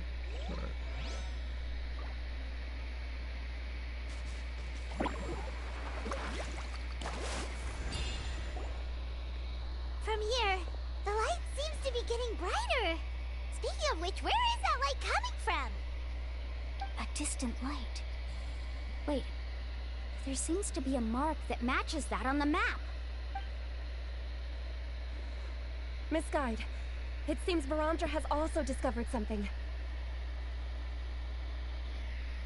I've got it! I've got it!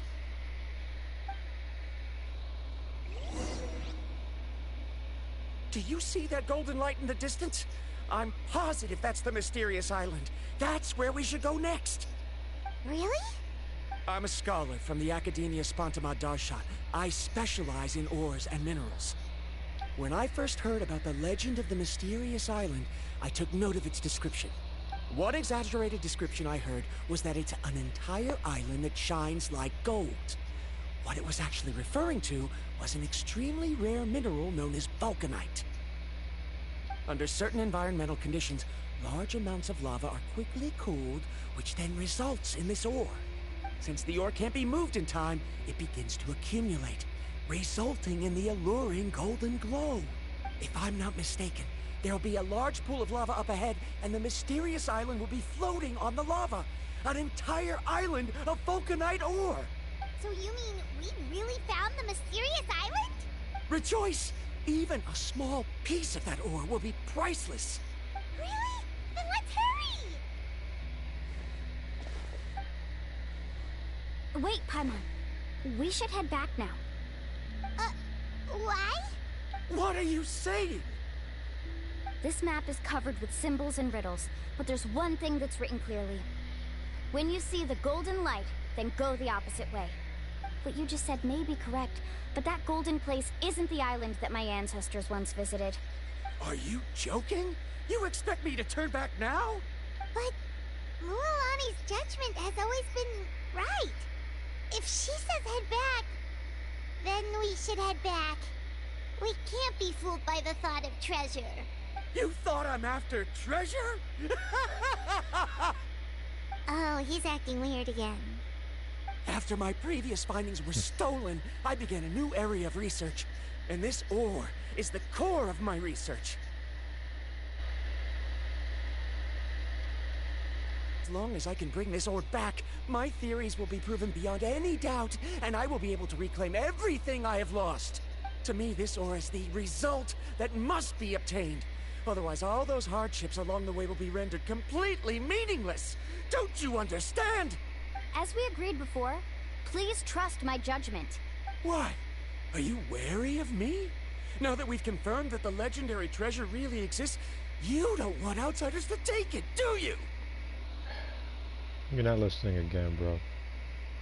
This mark, I don't know how many times. I think I lost count how many times you didn't place your trust in her. One of those times almost results in you drowning. She's not that kind of person, Verandra. The result is right before my very eyes. I won't give up here. By all means, go in there. See what happens. Oh no! He went running in! How can he do that? Not good. We must stop him. Is it just Paimon or is the ground shaking?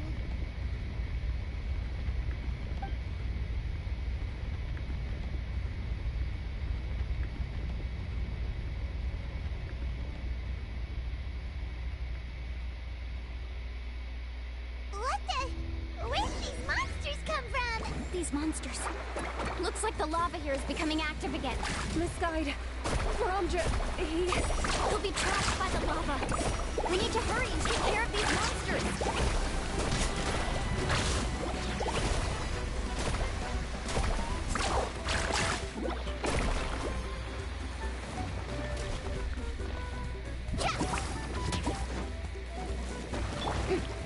Shower me with praise. Let the world come alive. Got this. I got this. That damage is unreal. Freaking 417k. The lava is rising! Now you understand why I wanted her weapon. Verandra! You also understand why I might go for her again in the future. Traveler, Paimon, please take care of Karya. I'll be right back. What are you doing, Mualani? I can use my surfboard on the lava for a short period of time, but it will be a lot spicier than surfing on water. But that's way too risky! Okay then, we'll take care of things here!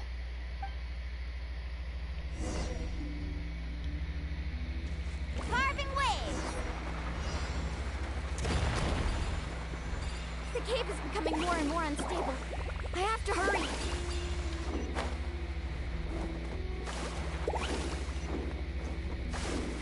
More falling rocks. Okay, watch this!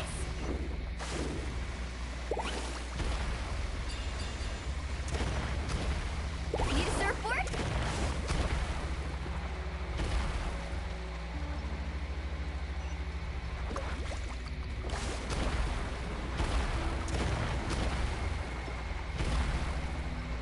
Over there! Oh, looks like I'm just in time.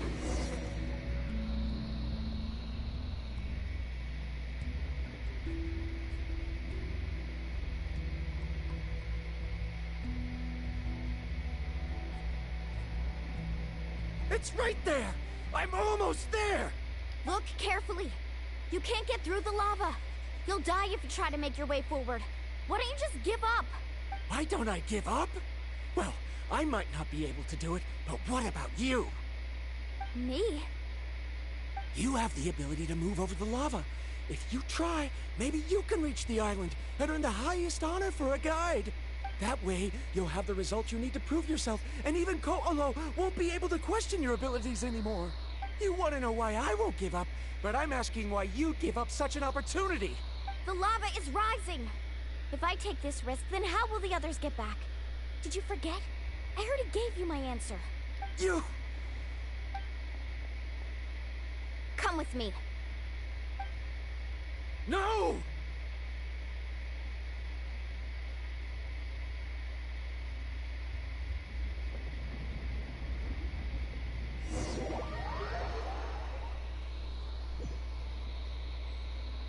Oh, so this man was really about to risk his life doing that. I've brought him back. He's fortunate that he wasn't seriously hurt. Oh, thank goodness. Thank you so much, Miss Guide. You're welcome. It's getting dangerous here, so we need to find a way out. No, I refuse! I can still stand! Let me go back! Oh, this dude is literally obsessed with this. Seriously? How can you be so childish at a time like this? Verandra! Yeah, you're gonna be thinking about that for a while, ain't you? Whoa. I've always believed that you're the most talented person I've ever met. Even if your research was stolen and you didn't get any credit, I never doubted it. I believe that even if you won't obtain any results this time, you'll still succeed in your new research, because no one can take your talent away. So, I won't allow my dearest senior to die here because of his own stubbornness. Kari. She's finally opening up. And it seems like she's just the person we need to talk some sense into him. Mulani, the lava is almost here! Don't panic. It seems like the trick that Uncle New taught me is finally going to be put to use.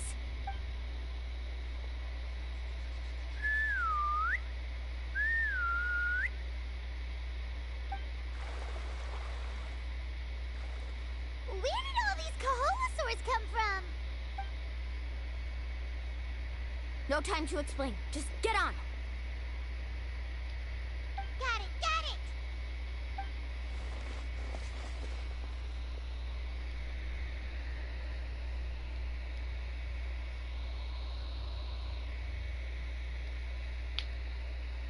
You need to slap some sense into that guy.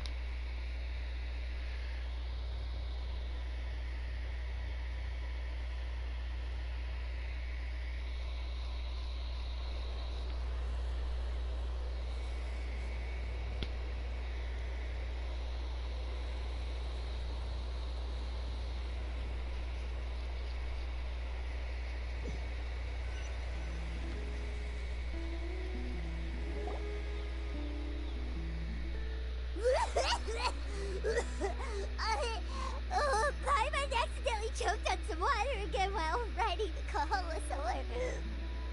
Everyone okay? Let's take a head count. 1, 2, 3, 4, 5. Whew, we're all here. We escaped danger and made it back alive. That's what I call good luck. I think our fortune can only get better from now on. Oh, really? What's the point? We still didn't reach the mysterious island. Oh, get over it. Hey, don't look so depressed. You'll scare our good luck away. I mean, like you didn't reach the island with nobody to tell because you want to be in dead. Actually, according to the map, we still have one more leg of the journey. Oh? Then which way should we go? Wait, aren't we back where we started? Come on, let's go to the statue.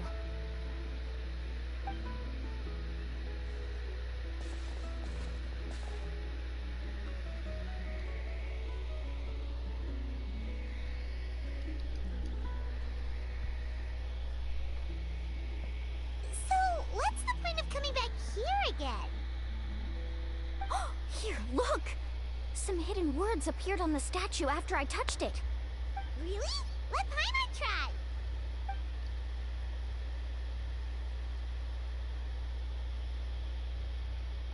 Congratulations, guide from the future. You have completed a challenge that even I found ambitious. And now, I finally have the chance to tell you my story. You may have heard legends describing me as the best guide in all of Natlan. But in the beginning, I was more like a treasure hunter.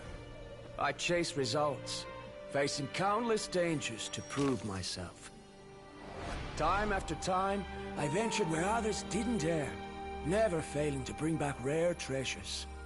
My fame was second to none. And yet, I never felt satisfied. So I found a new goal, a challenge that no one had ever achieved before. The legendary, mysterious island. Another chance to prove myself.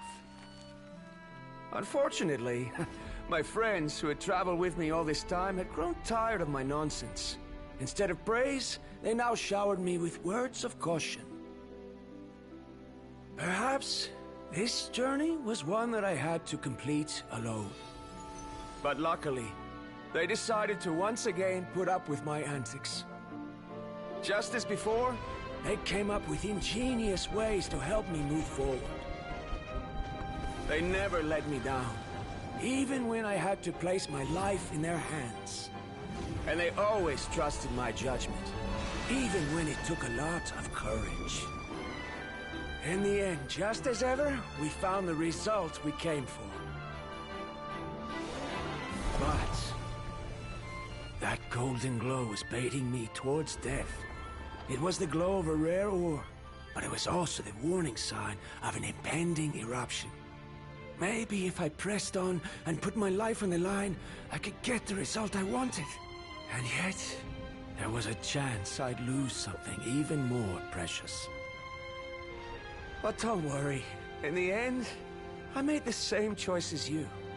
Everyone was disappointed that their illustrious guide had, for once, returned empty-handed. But seeing everyone survive, I felt satisfied for the first time in my life. Perhaps the treasure I had really been searching for had been right here with me, all along.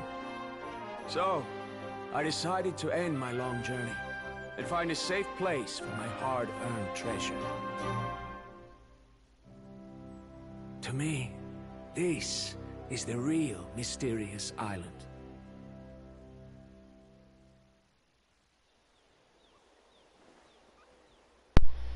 Okay. After this kind of pushes into the teapot, you can actually, funny enough, do I think during this particular thing.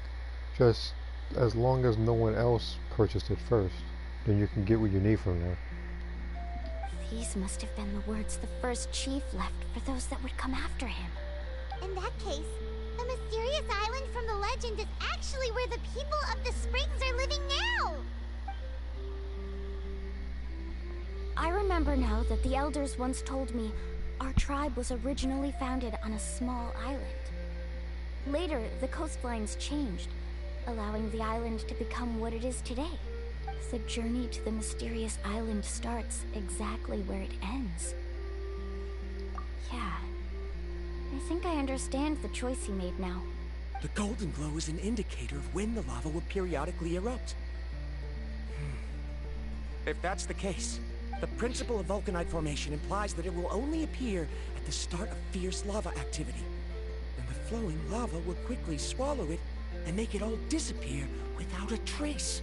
This means that there's zero possibility of ever bringing the ore back.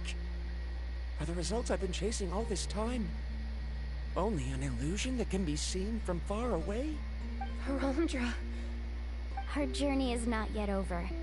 As we agreed, please come back to the people of the springs with me. Then we'll officially complete this journey. Fine. I suppose that would also count as some kind of result. Don't be so down. I have a feeling that the next answer I'm looking for will also be useful to you. Paimon remembers now. There's still something important we need to ask Mualani's teacher about.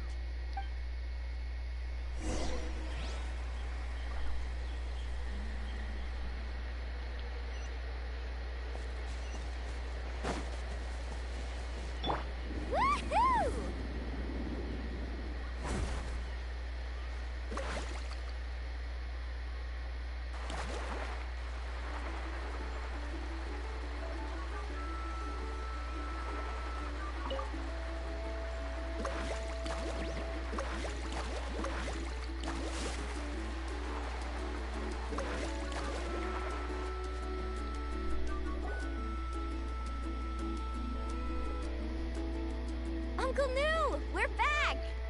Let's see here. One ending I want to recreate more in Xenoverse 2 from when I was Jackson More 4 ending. Again, you would need a grab skill. So you would probably need something like Hyper Drain or one of those moves, those choking moves. The other move I guess, no, actually, I guess the other move you can technically do, I think, is I guess that Sume Bullet. If it was ever modded for CACs, you could probably use it for that. Just drop him.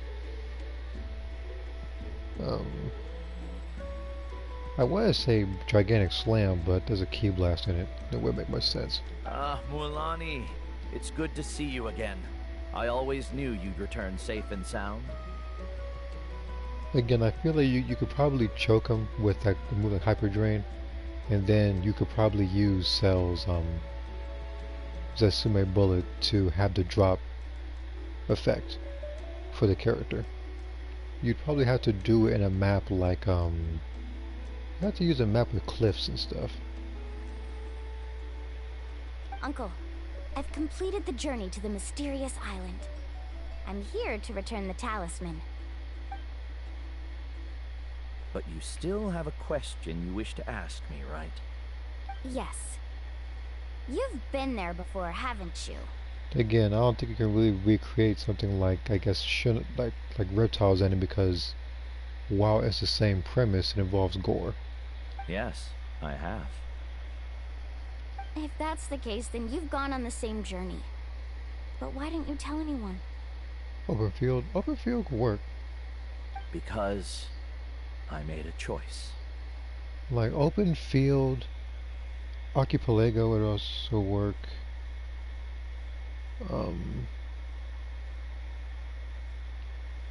There's gotta be one more place. A choice? Did you notice that the hidden inscriptions on the stone tablet disappeared as soon as you finished reading them? Oh yeah, you're right. There's a special paint on the statue that would change color when it comes into contact with volcanic dust. That is the problem now.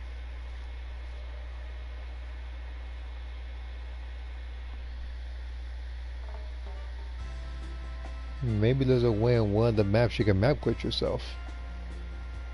And although you really can't get too close to the characters because they're outside of the map, I guess the camera angle would be a little bit different for something.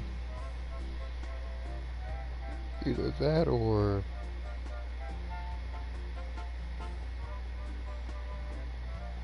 The only other suggestion, even though it wouldn't look very well, would be to green screen it.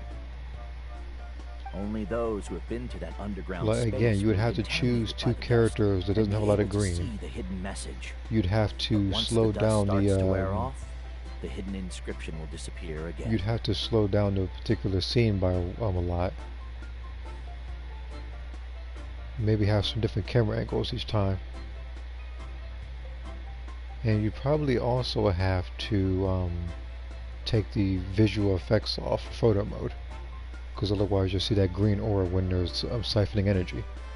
And this is the choice that the first chief left to us. If you choose to boast about your deeds, you will receive the highest honor, but the legend of the mysterious island will be destroyed as well. If you choose to remain silent, then the mysterious island will remain a legend and continue to attract the next generation of young guides to rise to the challenge. Speaking of green screening, I can do it for the point of view of Sonya my walking back. My companions and I all chose the latter. Yeah, you probably could use that. I feel like if you could in Share Factory, if you could find a way to reverse what you're doing, because the thing is, here's what you actually can do. From what I remember, I think if you actually are in Kanton City and you're doing a running or walking animation, you can quickly go to photo mode and it'll be a loop for it. You've already done that with your intro already with the Dragon Ball Aya story. Me, I did it with the channel trailer for Lauren. Oh, I get it now. But not being able to tell anyone after accomplishing such a feat. People like Ko'olo Yeah, so will again, still look down on you. Are you really okay with that? So again, what you would have to do is that you would have to I don't think you can have your character, like, you would have to find a way to have your character walk in reverse. The other person would walk forward, and then you'd also have to manipulate where they're walking on. But have you noticed that Koolo, who claims to have been to the island, hasn't actually completed the trip? Actually, huh, that gives me an idea where you can green screen it. You can just green screen in the Kantan City. You know, there's some cliffs over there as well. What? So you can use Kantan City as a base, and then you can use the extra animations in photo mode. Right. Paimon remembers that Koolo said that he went to the mysterious island alone. But there's no way he could have been able to use the spirit ways. He deliberately recommended the client to find Mualani, probably because he thought she wouldn't be able to reach the mysterious island. That way, Mualani wouldn't be able to expose him. As guides, we are not adventurers, let alone treasure hunters. The greatest responsibility of a guide is to take the client to their destination safely. Again, that's exactly why I wanted more moves to be in Xenoverse, such as choke slams or choking moves. Moves like Zetsume Bullet. Even Smile Charge also works for something like that, but we didn't get any of those. We have festival moves, yes, but we're gonna have to wait and see if Xenoverse actually does give us the unused moves for the characters. But in the process, we also gain much skill and experience at overcoming danger. This allows us to go to places that no one else can reach, and even find treasures that no one else can also find. Get their stances down. That is also true. It also requires the least amount of work because with Archipelago, you can just have those two standing next to each other, doing their stances, while pretty much exchanging dialogue. Many guides gradually lose sight of their true beliefs and intentions in the process, and end up becoming like Koolo. They end up becoming more like thieves who would rush to the other side of the lava lake, regardless of the consequences, rather than good guides who would turn around and save their friends. This is why the first chief left behind the legend and the map. To lure younger generations into taking up the challenge, thereby teaching them everything he had learned. Aside from me, many other tribe members have also traveled to the mysterious island. And just like me, they understood the first chief's intentions. So they've also made pacts with their companions, choosing to give up the results that would prove themselves and give the younger generation the chance to continue the challenge. You've all given up on the results. Sir, I've given up on merely one result. I haven't given up on everything. Given her talent and qualifications, Mualani was well within her rights to choose the top-ranked guide Koolo as her teacher, but she chose me. I believe I was able to cultivate such an outstanding student and witness her completion of the legendary challenge precisely because I didn't become someone like Koolo. If instead of looking at one single journey, we look at my entire career as a guide, I'd say I have not returned empty-handed.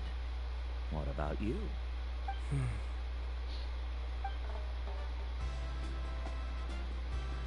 Karia, I've come up with a new research topic. Would you like to continue working as my assistant?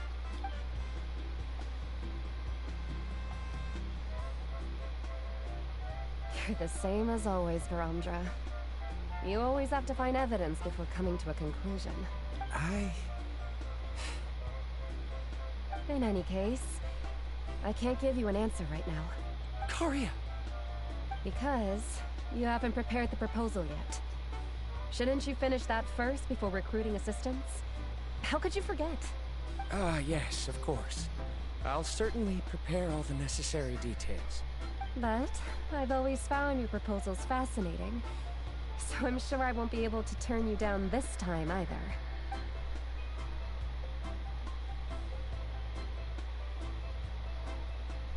Karia, given that I have been presented with new evidence, I've come up with a very general theory.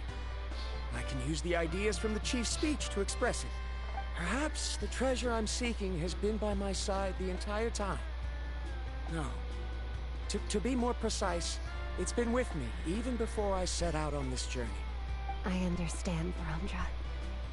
It appears this guest has also found his answer. I should be able to get joyous. Joyous would be a bit difficult though. Maybe a pilot suit or something else custom. I would say the track pants, but I would have to look at his outfit again. I don't know if you can get his arms though. It seems he's finally put 2 and 2 together. There's nothing to worry about. It's just like Karia said. I can start some new research and reclaim everything I've lost. But it seems he's still as stubborn as before. Now, it's your turn to make the choice, Mualani. But, Uncle New, I'm sure anyone who can complete the journey to the island would make the same choice, right? Very good. Then there's nothing more I can teach you. Here, take this talisman again. You can pass it on to your student in the future. Looks like it's also our time to say goodbye. You've taken great care of us throughout our journey. As thanks, I'm also willing to keep the journey a secret. Then remember, the next time you come to visit the people of the Springs, you know where to find friends for help. Friends? I suppose we are theoretically friends now. Yes. When I publish my next paper, I'll be sure to add you to my list of acknowledgments. That's what I'm looking at, the particular thing we're talking about, the appearances of characters. It would have made it much easier if you were able to fully color customize accessories as well, such as hats. Well, that's one way to thank someone. Then Verandra and I will be taking our leave. I truly hope we'll get to see you all again someday. Okay, bye-bye!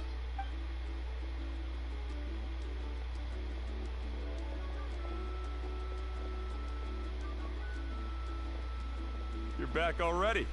So, as new student, did you manage to find the mysterious island?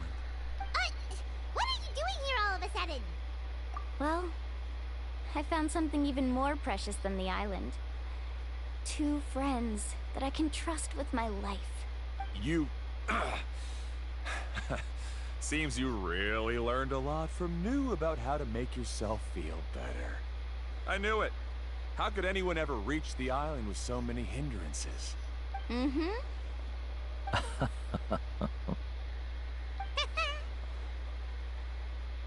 Huh? What? Why are you all looking at me like that? The elders of the tribe also gave me that same look. What's that supposed to mean? New, I've already proven that I'm stronger than you. I've been to even more dangerous places and found far more precious treasures. Oh, so it's one of those types of measuring contests, I guess. I've even been to the mysterious island. Why do you still look at me as if my words don't bother you at all?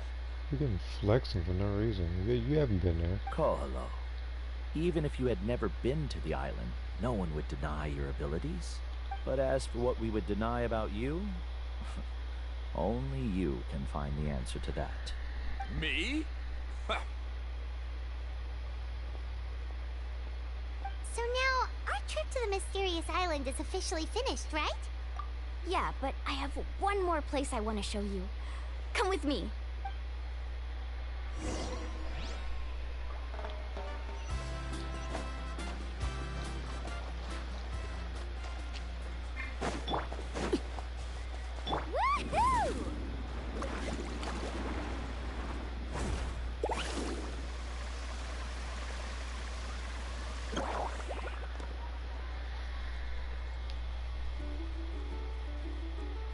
This is the place. That From what I've heard, if we take a group photo here, it'll bring us good luck. I'm sure of it. Like, Jax's ending was...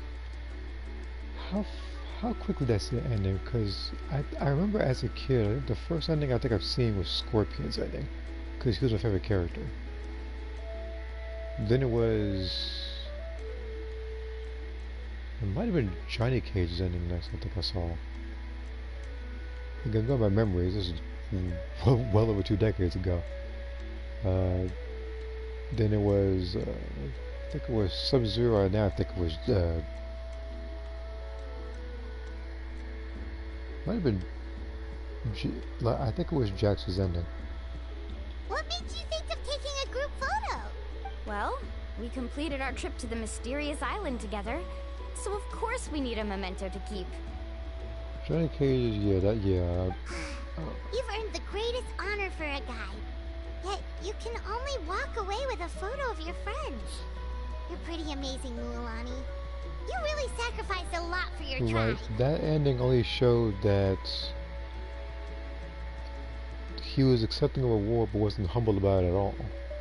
And the fans immediately turned on him and started throwing a bunch of stuff at him, which makes me beg the question, why on earth would you be in a particular place like that where somebody's accepting a reward, but you have all these bottles and bananas and skulls and whatnot? I understand it's supposed to be funny, but realistically, nobody will be able to carry that type of stuff in the Would you call it a sacrifice?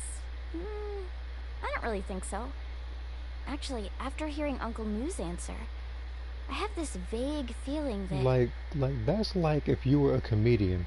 You're just on stage telling jokes, but apparently one joke was so unfunny or so, like, out of line that me and a couple of people started throwing a bunch of apples at you. Like, why on earth would we even have that? After all that we've been through together, the results don't matter anymore. Oh, it's kind of hard to explain. I don't know if you get me or not. No, I get it. Oh, what the heck? She actually spoke. I was thinking like that. That threw me off a little bit. Traveler. So that's your answer, huh? To the meaning of a journey? It's a good one. Then let's make this group photo yet another part of your journey. Yep, Paimon's ready. 3, 2, 1. Kaholasaur!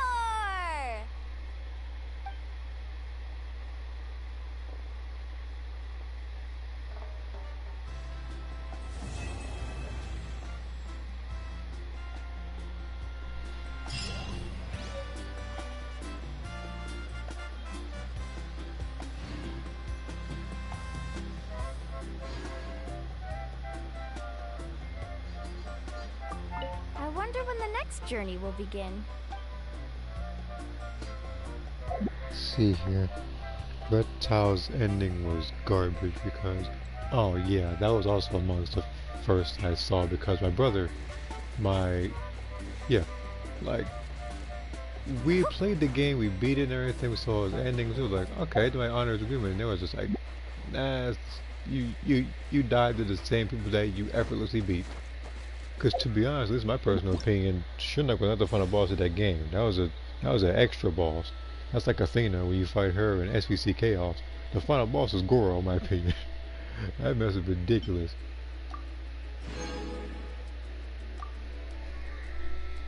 Like Goro, the hardest boss. Goro was the hardest person to fight in that game. Alright, and now that I've gotten those rewards, I waited until I streamed to do this, and I'm missing something. Oh yeah, this guy. Yeah, I'm missing just those 5. I can do it easily though.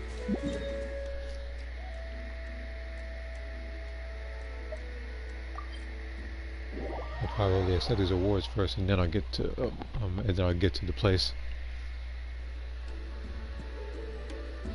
The reason why he doesn't feel like a final boss is because Shinnok doesn't utilize any super moves. He just fights you straight up. I feel like Shinnok would have felt like more of a final boss if you fought him. He was utilizing at least one move from everybody's moveset. He didn't have to switch back and forth or something like that. Kind of throw you off a little bit. So you'll see something like Quan Chi's like Stomp, like Liu Kang's like Bicycle Kick or Fireball. You might see Scorpion Spear. You might see the Sub-Zero Slide, like a bunch of stuff that's just randomized. It would have made him feel like kind of like the first game of Mortal Kombat, whereas like it's pretty much like taking what you learned from every other fight and applying it to that one. But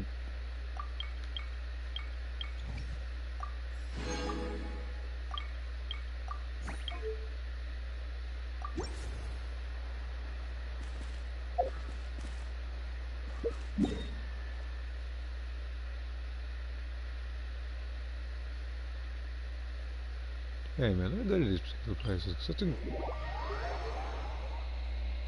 I thought about something.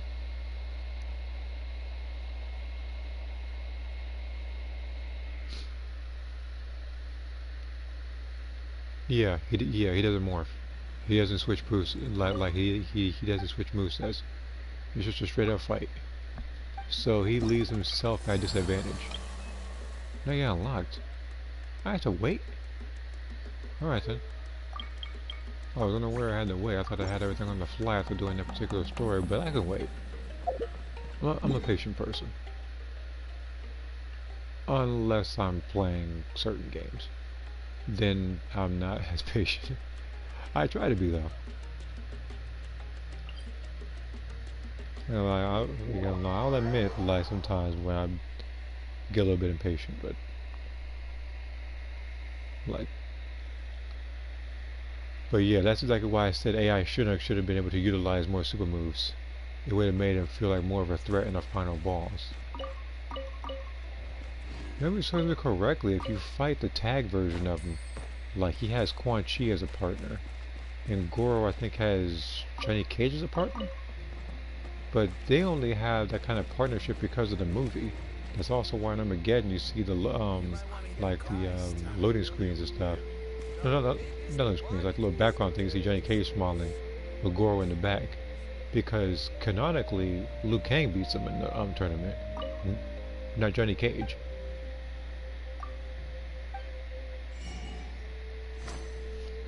Again, that kind of concept is only there because of the movie.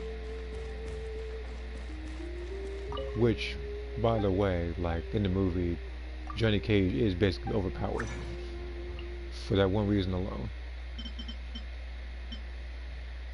I had to make a couple of these. Okay.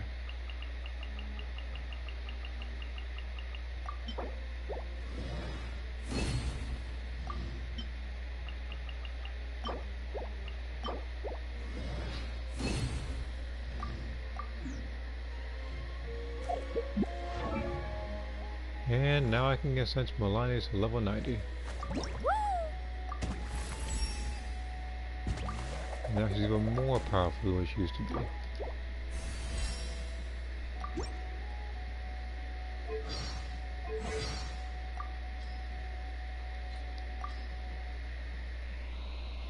Let's check if I missed something.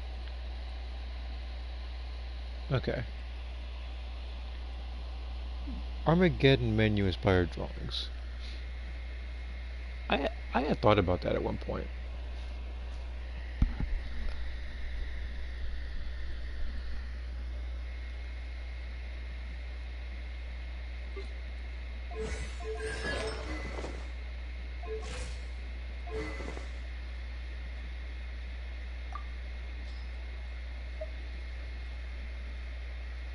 I'll probably use this weapon again. I want to see how much damage I can do. Look at that freaking health. Freaking 52k.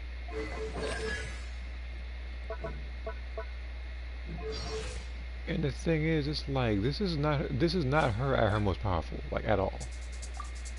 Like he's at 102. What's that crit damage? So she's pulling out numbers. Like that's why I wanted her weapon. But for people who kept up with my stuff on Discord and watched my previous Genshin stream, know that it didn't quite end for me so well when it came to wishing for that particular weapon, because instead of getting either Kazuha's weapon or Mulani's weapon, they gave me a weapon I had got 2 times prior. And it really annoyed me because I thought to myself that wouldn't happen. But it did.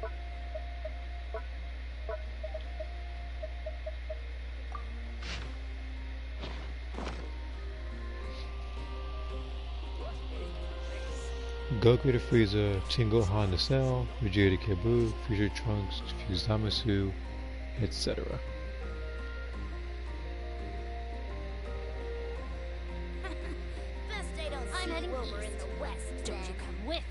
I thought other people would. You would. do so much on your own, but with a group, anything's possible. I feel like Baby and Super Saiyan 4 Goku would also work.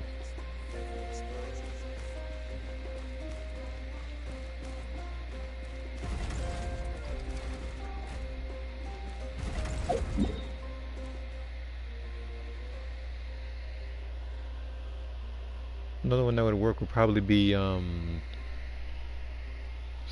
I feel like another one that would actually work would probably be you'll see actually it could be either or, but I feel like with Ultra Instinct Goku in the back and in the front, like you see Jiren.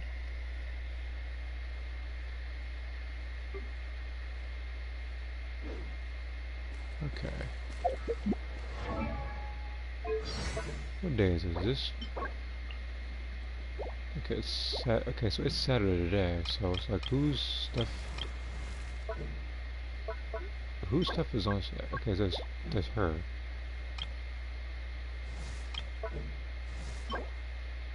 Okay, you. I can at least do his thing once. Or I get his stuff out of level 1 talents. It's kind of embarrassing for me to have um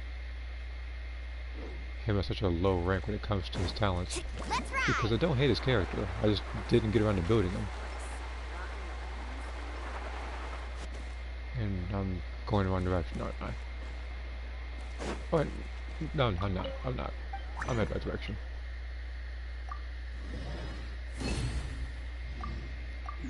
So I need to do that thing once, and then beat up a boss.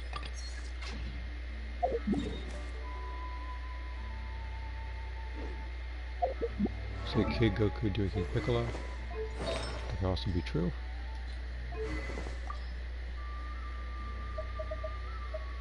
A constant reminder of these weapons. Same thing with this.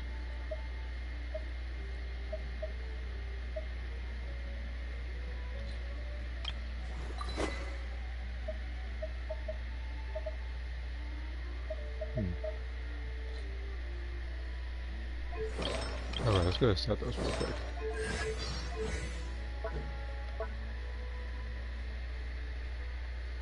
So I just need 4 brown ones. That's pretty much all I need. If I can get 4 brown, then I should be in the clear. Well, I'm only at 33k HP. Then again, I need to get the weapon at a higher level.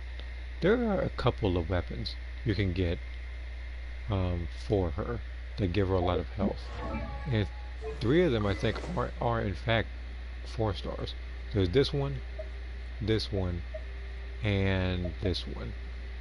Speaking of, hold on. Okay.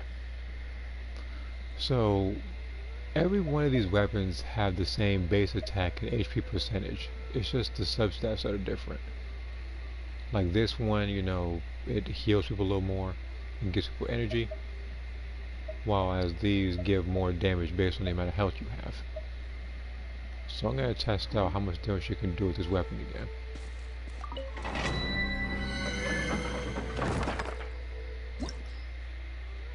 No enemies of these, because I feel like they're going to get the behinds whooped. All these guys, yeah, they're definitely getting the behinds whooped.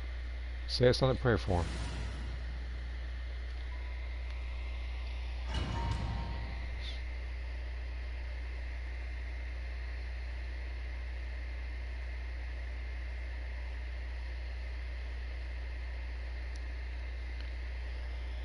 Because I know I am trying to think of other people as well when it comes to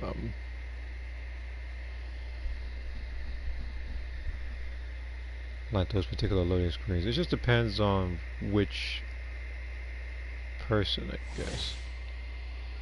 Shunna Kamokame4 is one of the worst characters in the game.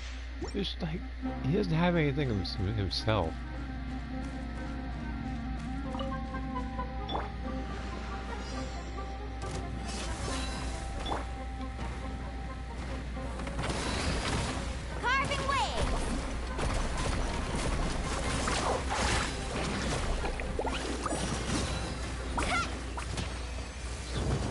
See? Easy peasy. Told you. Let's ride. Character broken. And again, this is not Mulani at all at her peak. This is not. That's why I wanted her weapon. Okay, that's cool. I got 4. I'm out.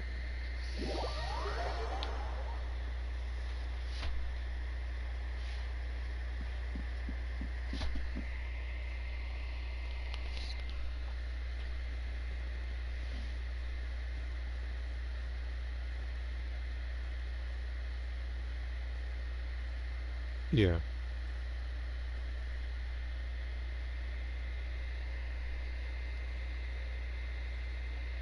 But if memory serves it correctly, when he morphs, doesn't he take the weapon too?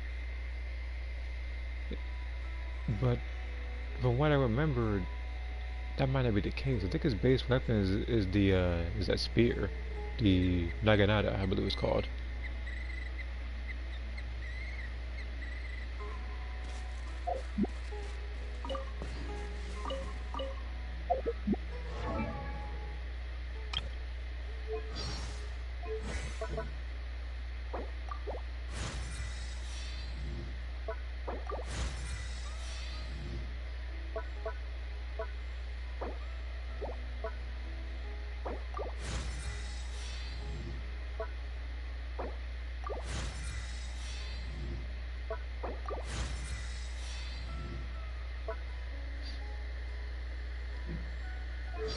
I know she's perfectly built. She can do 1 million damage skill alone. Yeah, because she's overpowered. That's why.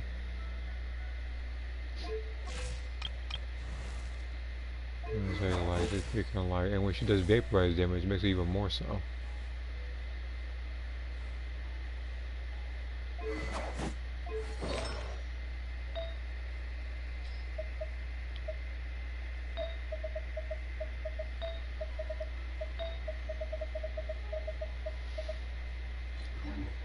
Okay. Ever tried chasing waves before? You wanna try?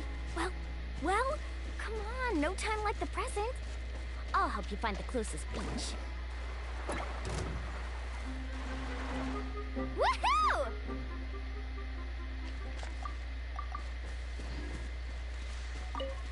And yes, the guy is all the way dead. Transfixed.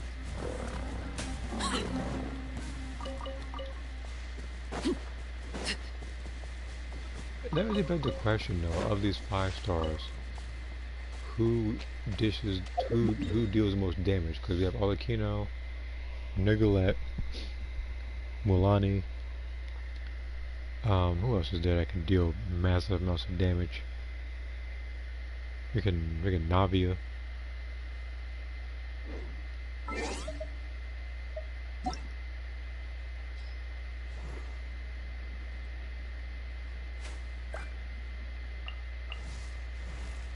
I think Alhaitham was also one of those characters that dishes out a lot of damage. Wait. Huh? No. Whatever.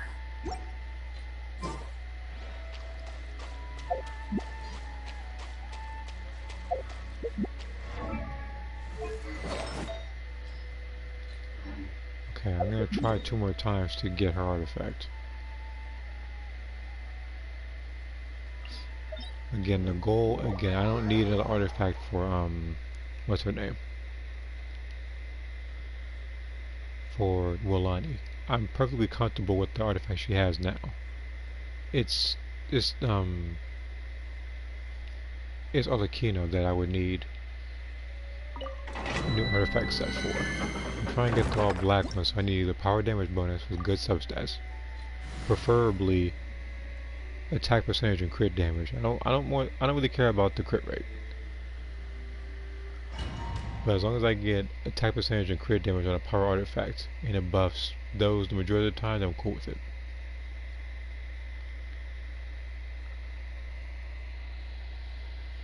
Shinnok morphs into Reptile, you can pull his axe weapon, which is also cool. I believe Reptile, no, yeah. Like Reptile, he has like some infinite like swing, like infinite like loop that he does on the floor where he just swings the axe around. I think there was someone else the same way.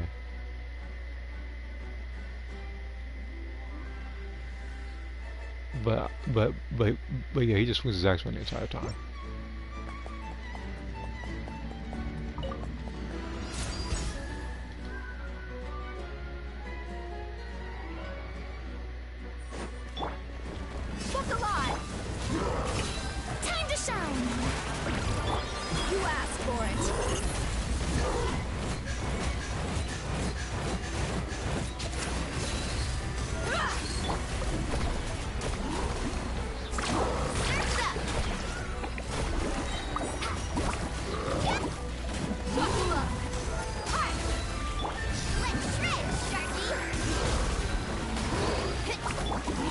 Like, she just did 79k through this man's shield.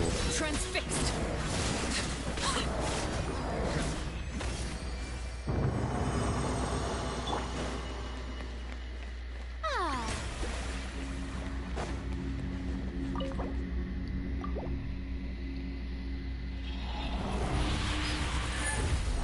I know she... No, that one I read already. Basically, like, the MK gold weapon select before it even existed. Someone mentioned the Axe Infinite competitive... Yeah, that's the thing, like, he had an Axe Infinite. Shoot. I'm not keeping... Oh, good, it's right defense, that's nice. Because I remember there being a defensive burning character in this game. Thank you, game.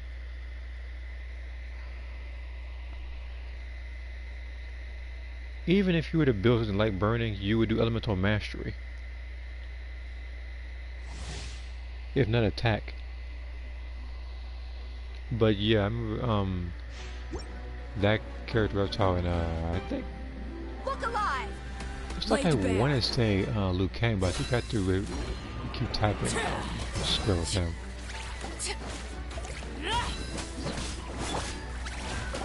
Let my name echo in song! Gloves off!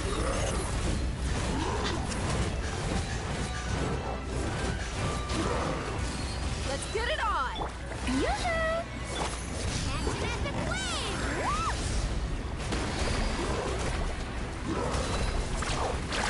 Need a surfboard?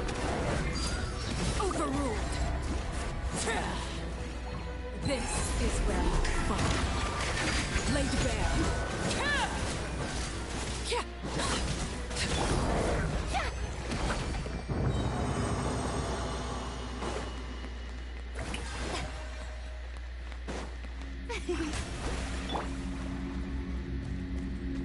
The reason why I'm not worried about Deia's health is because she can just get her health back on her own.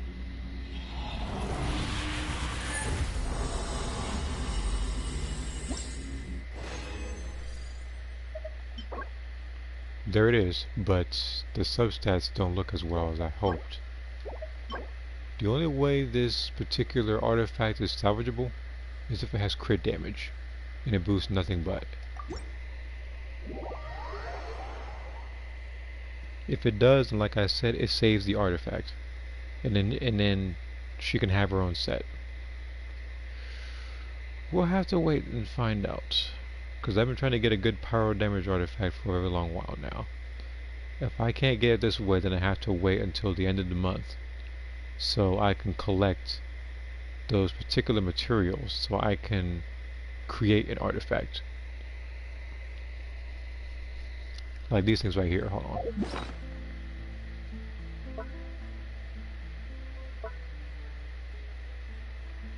Is it over here?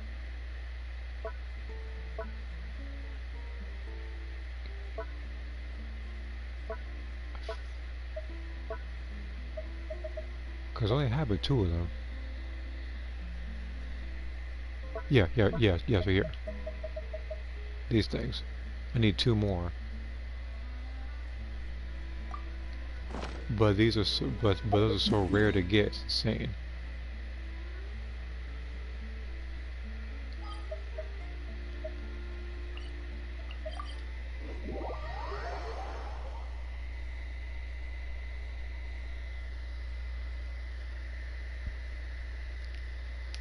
And because I'm in a beat up the boss type mood, I want to see how much damage this does against a particular boss. I'm gonna fight the first boss of the game.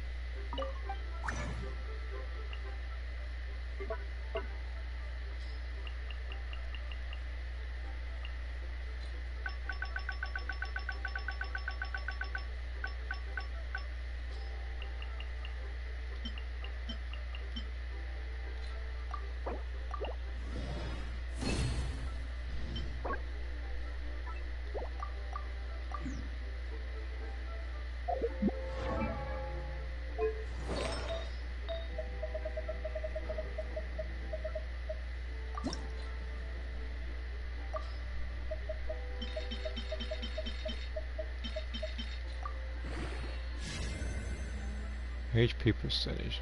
Dang it. Alright, so it's now what I want. He didn't deserve that.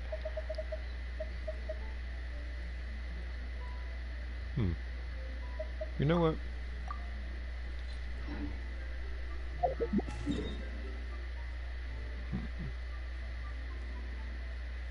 Like, I haven't beat him up in a while, but let me, let me beat this guy up. Hopefully it crits.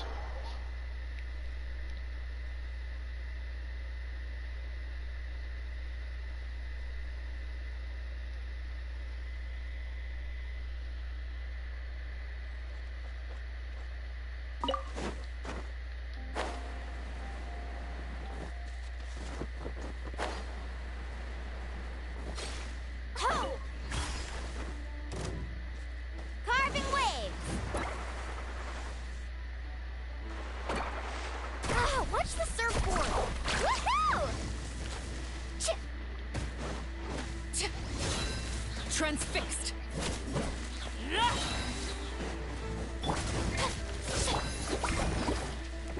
Let's ride!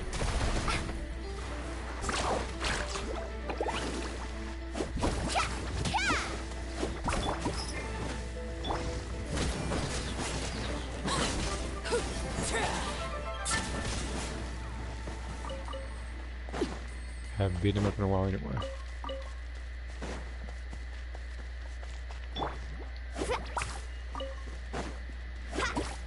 Carving waves! Let's see. You know what you shouldn't do to keep a timer how long the morph lasts? Yes, a thing.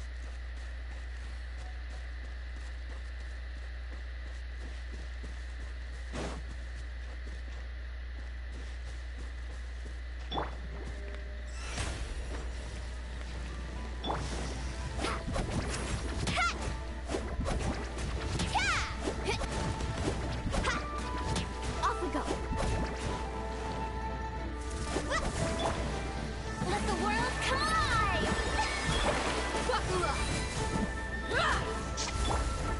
Check this out! Best of luck! Surf's up!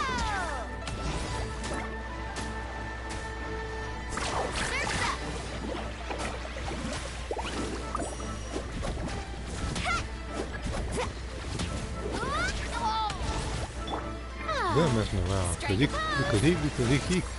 could be dead by now. That's why I see how much damage I was gonna do.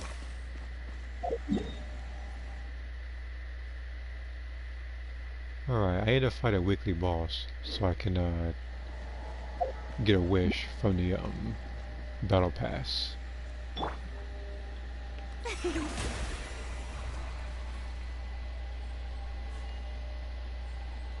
Yeah, that's the thing. If you're depending on the one transformation and, like you just said, pick said character. However, funny enough, you can actually use that kind of thing to throw someone off. Like, if you transform into somebody more than twice, they're going to assume you're going to do it again. Until it's too late and you're somebody else entirely.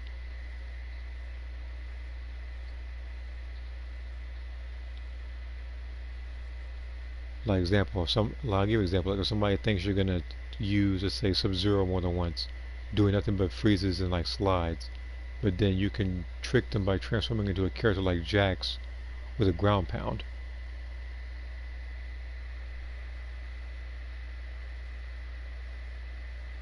That's a duplicated comment if I ever seen one. We've been through that conversation already.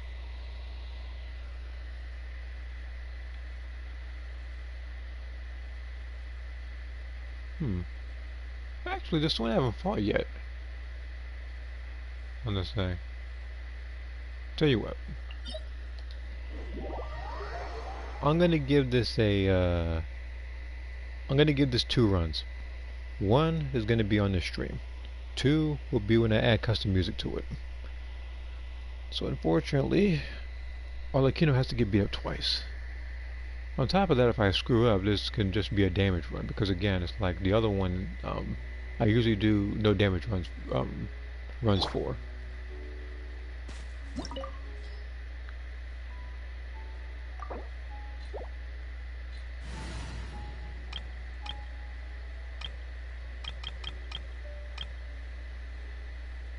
Where's level 90? Let's see how she does.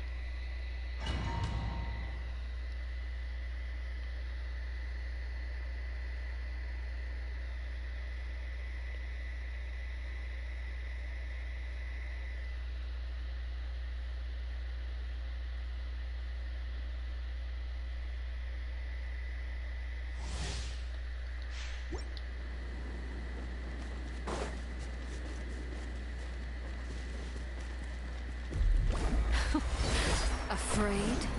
Or do you not even have the courage to be afraid?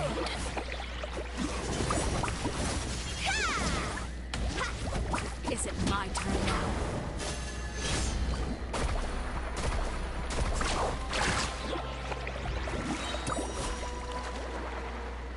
Closer now.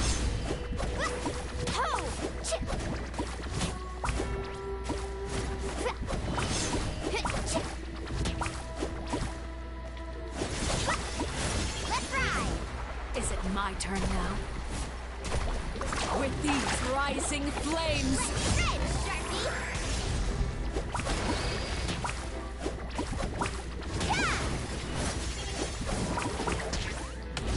Is it my turn now?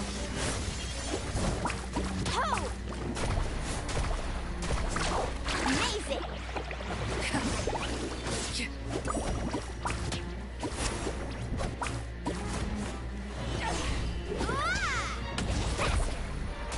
With these rising flames! Need a surfboard?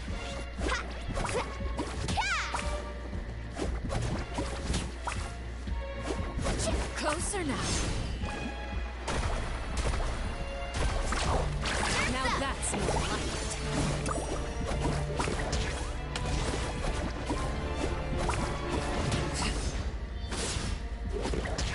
Is it my turn now?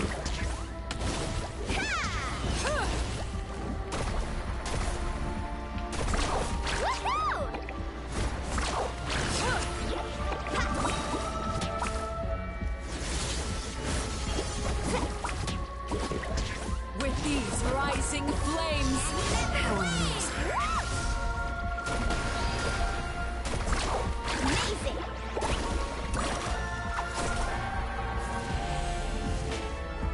With the fall of darkness, destruction shall rise. Have a taste of purgatory. Let's ride!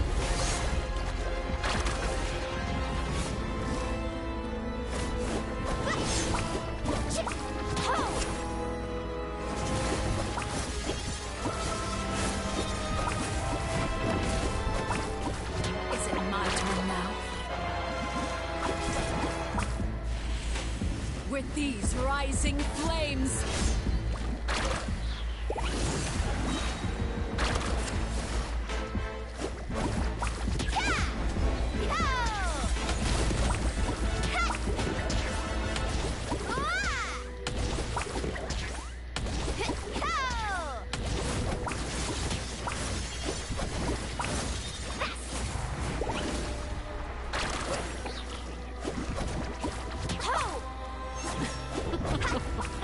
look at you, trapped like a bunch of helpless animals.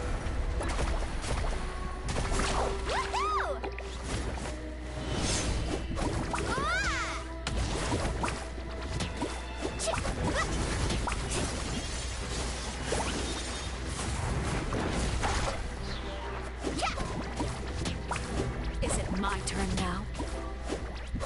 Closer now.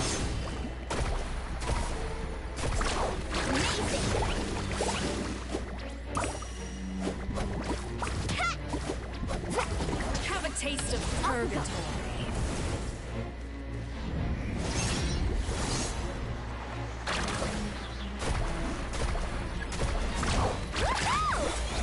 The countdown has begun. Check this out! That's the luck!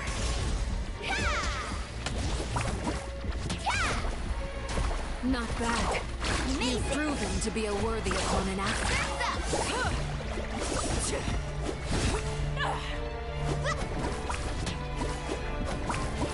Is it my turn now? Carving waves! Amazing! Need a surfboard?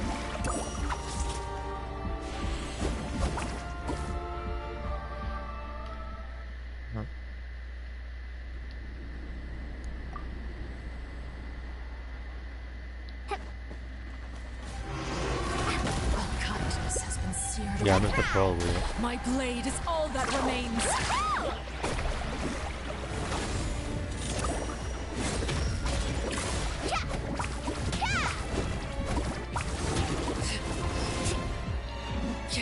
Carving waves!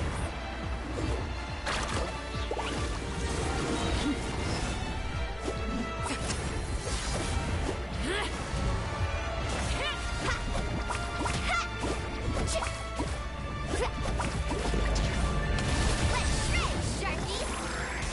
Let's ride!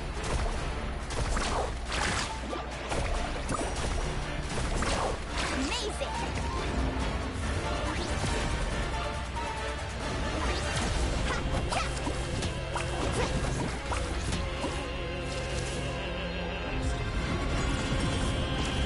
The sun and moon have set. Only ruin remains. You struggle in vain. Oh!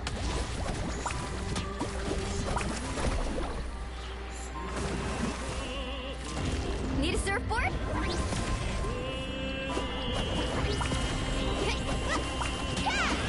Carving waves! Let's see how strong the resolve truly is.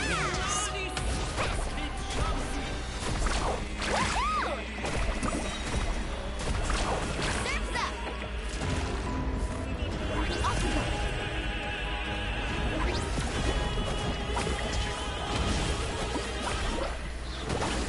I got this!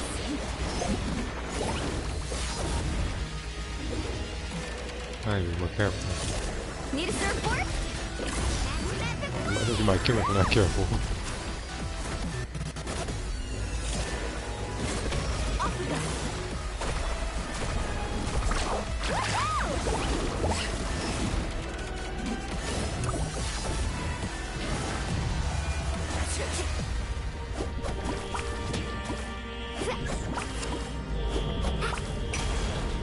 Carving waves! Shoot. Your punishment made manifest. Amazing!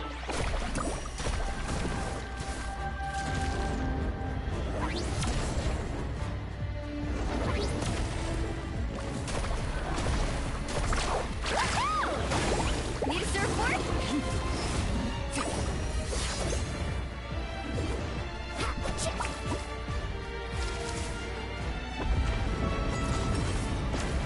The sun and moon have set.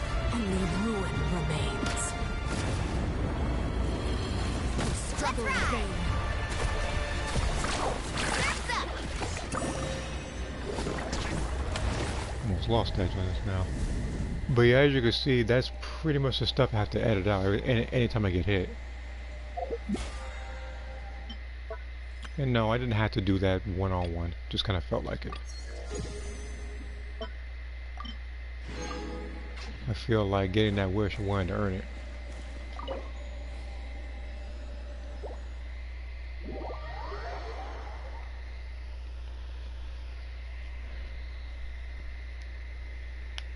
But yeah, in the near future, I'll probably redo this.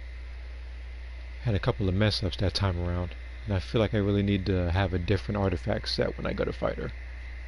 No, not different artifacts set, but just different artifacts in general. She might have to borrow from Neverlet again, so she can get some crit damage.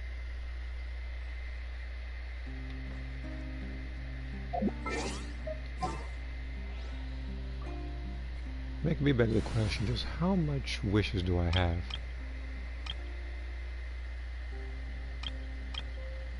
For the standard banner. I think it's just one.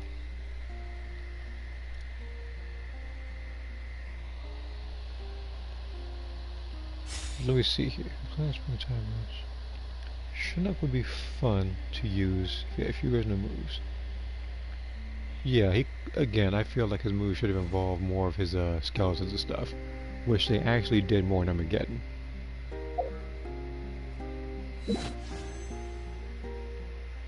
Yeah, 2 wishes on those, 1 wish here. So I would just need to wait until I get 652 more gems. Now, here is the plan, people who don't already know. The weapon banner I'm pretty much done with. Yeah, that was a bit disheartening with that one. In the future, I'll probably go for a different one, but my goal is to accumulate enough stuff to where I can get the Power Archon.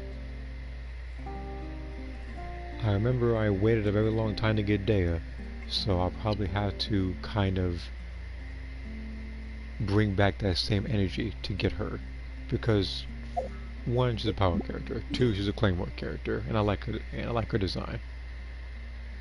There's a lot of stuff I like about the Power Archon.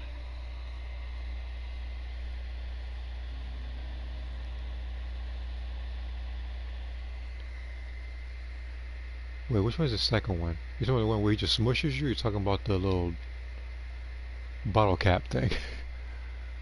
No, no, not even a bottle cap. I'm thinking about something else. I'm thinking about his Mortal Kombat X Fatality. But the one is that he squeezes you so hard your head pops off. That's what I mean to say.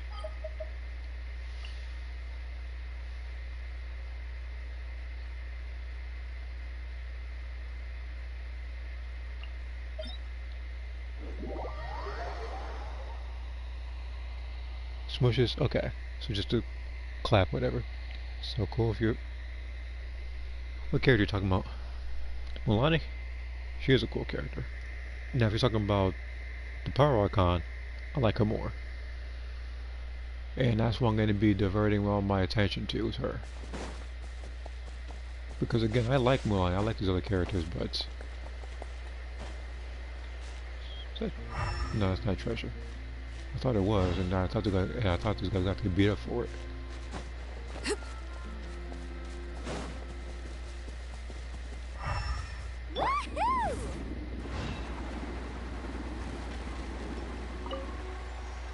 Oh yeah, I forgot. Oh.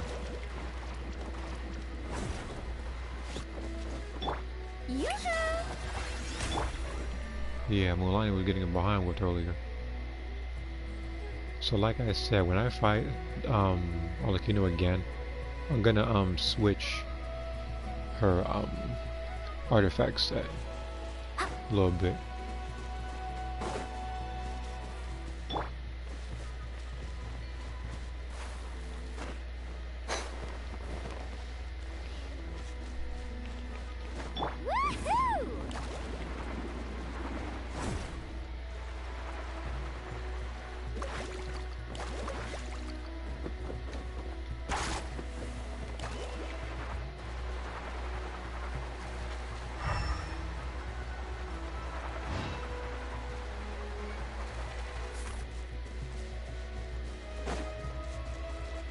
The treasure over here?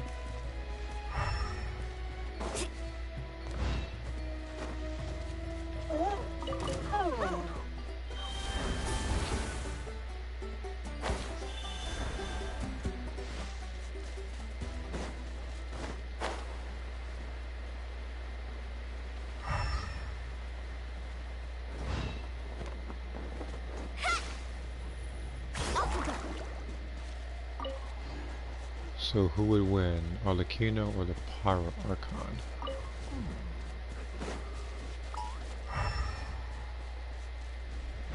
I mean, the lower number the Archon, you know, like number 1 and 2 and stuff, the stronger they are.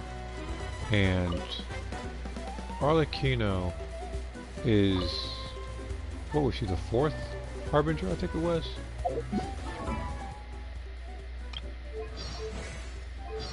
Yeah, she's the 4th Harbinger. The captain, I think, was even lower than that. And the Power Archon managed to actually get a lot of damage off on him.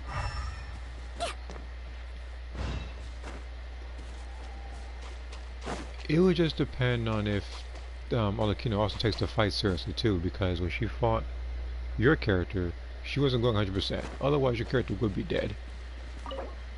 I still can't find this How? Like, I wonder how I'm supposed to particularly collect that thing. Need a surfboard? I'll find a way to.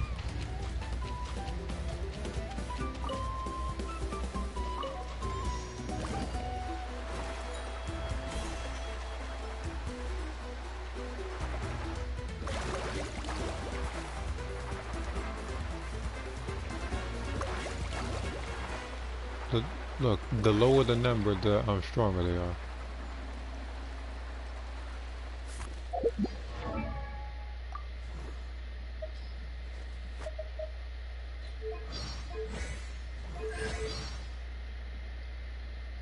See, like he's number 11.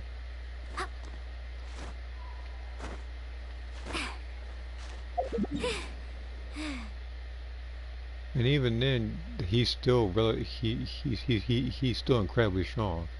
Like Arlecchino and the captain, whatever his name was, like they're pretty much like at god level.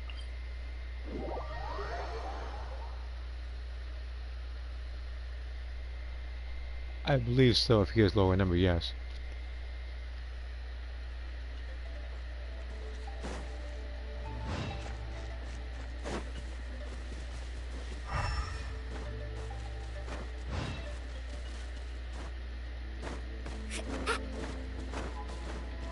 So it might be very likely we might meet him again.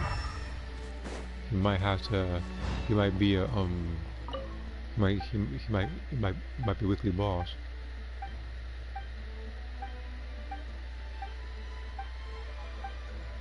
Discretion fragments. What?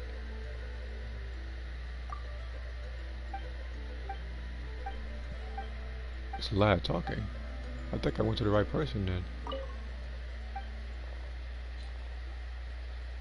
Oh, I actually did manage to find them. Somehow. Alright.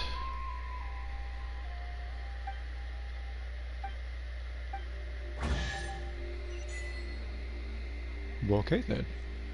The best stuff's always at the bottom.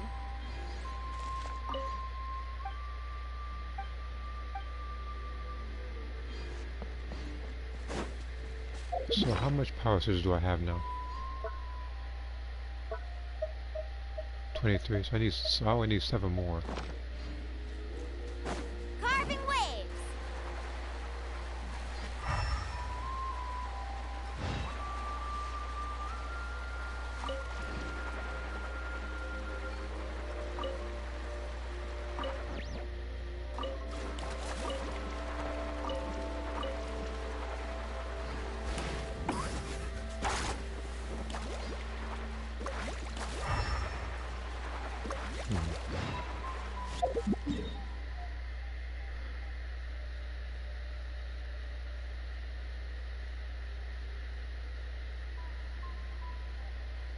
I mean, no one's gonna. I mean, I'm pretty sure anybody would be too prideful to say they're gonna lose to somebody.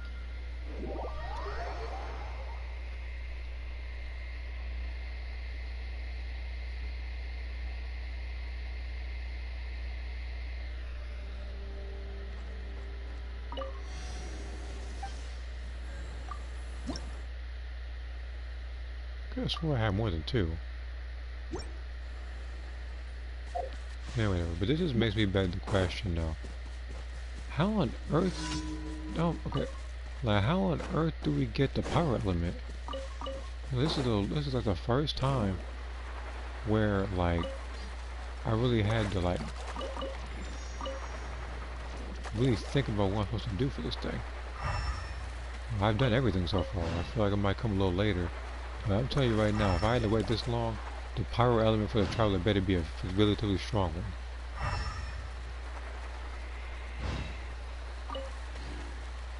Makes no sense for me to have to wait this long. I don't think I'm supposed to be over here.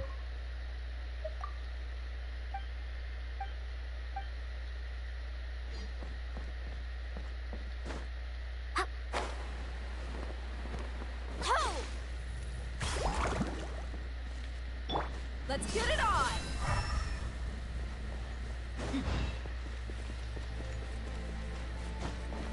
Woohoo!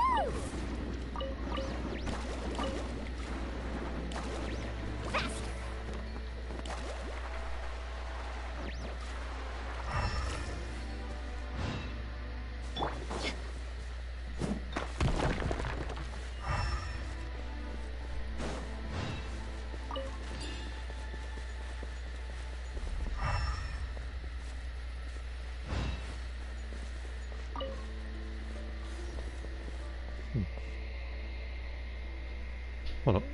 Wait. And fire's not updated or something.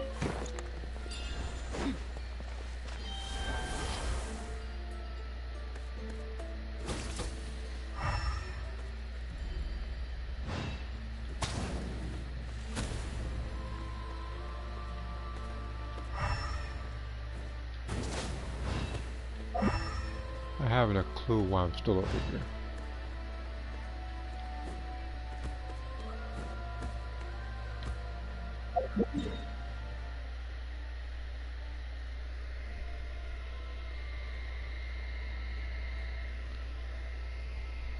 Alright.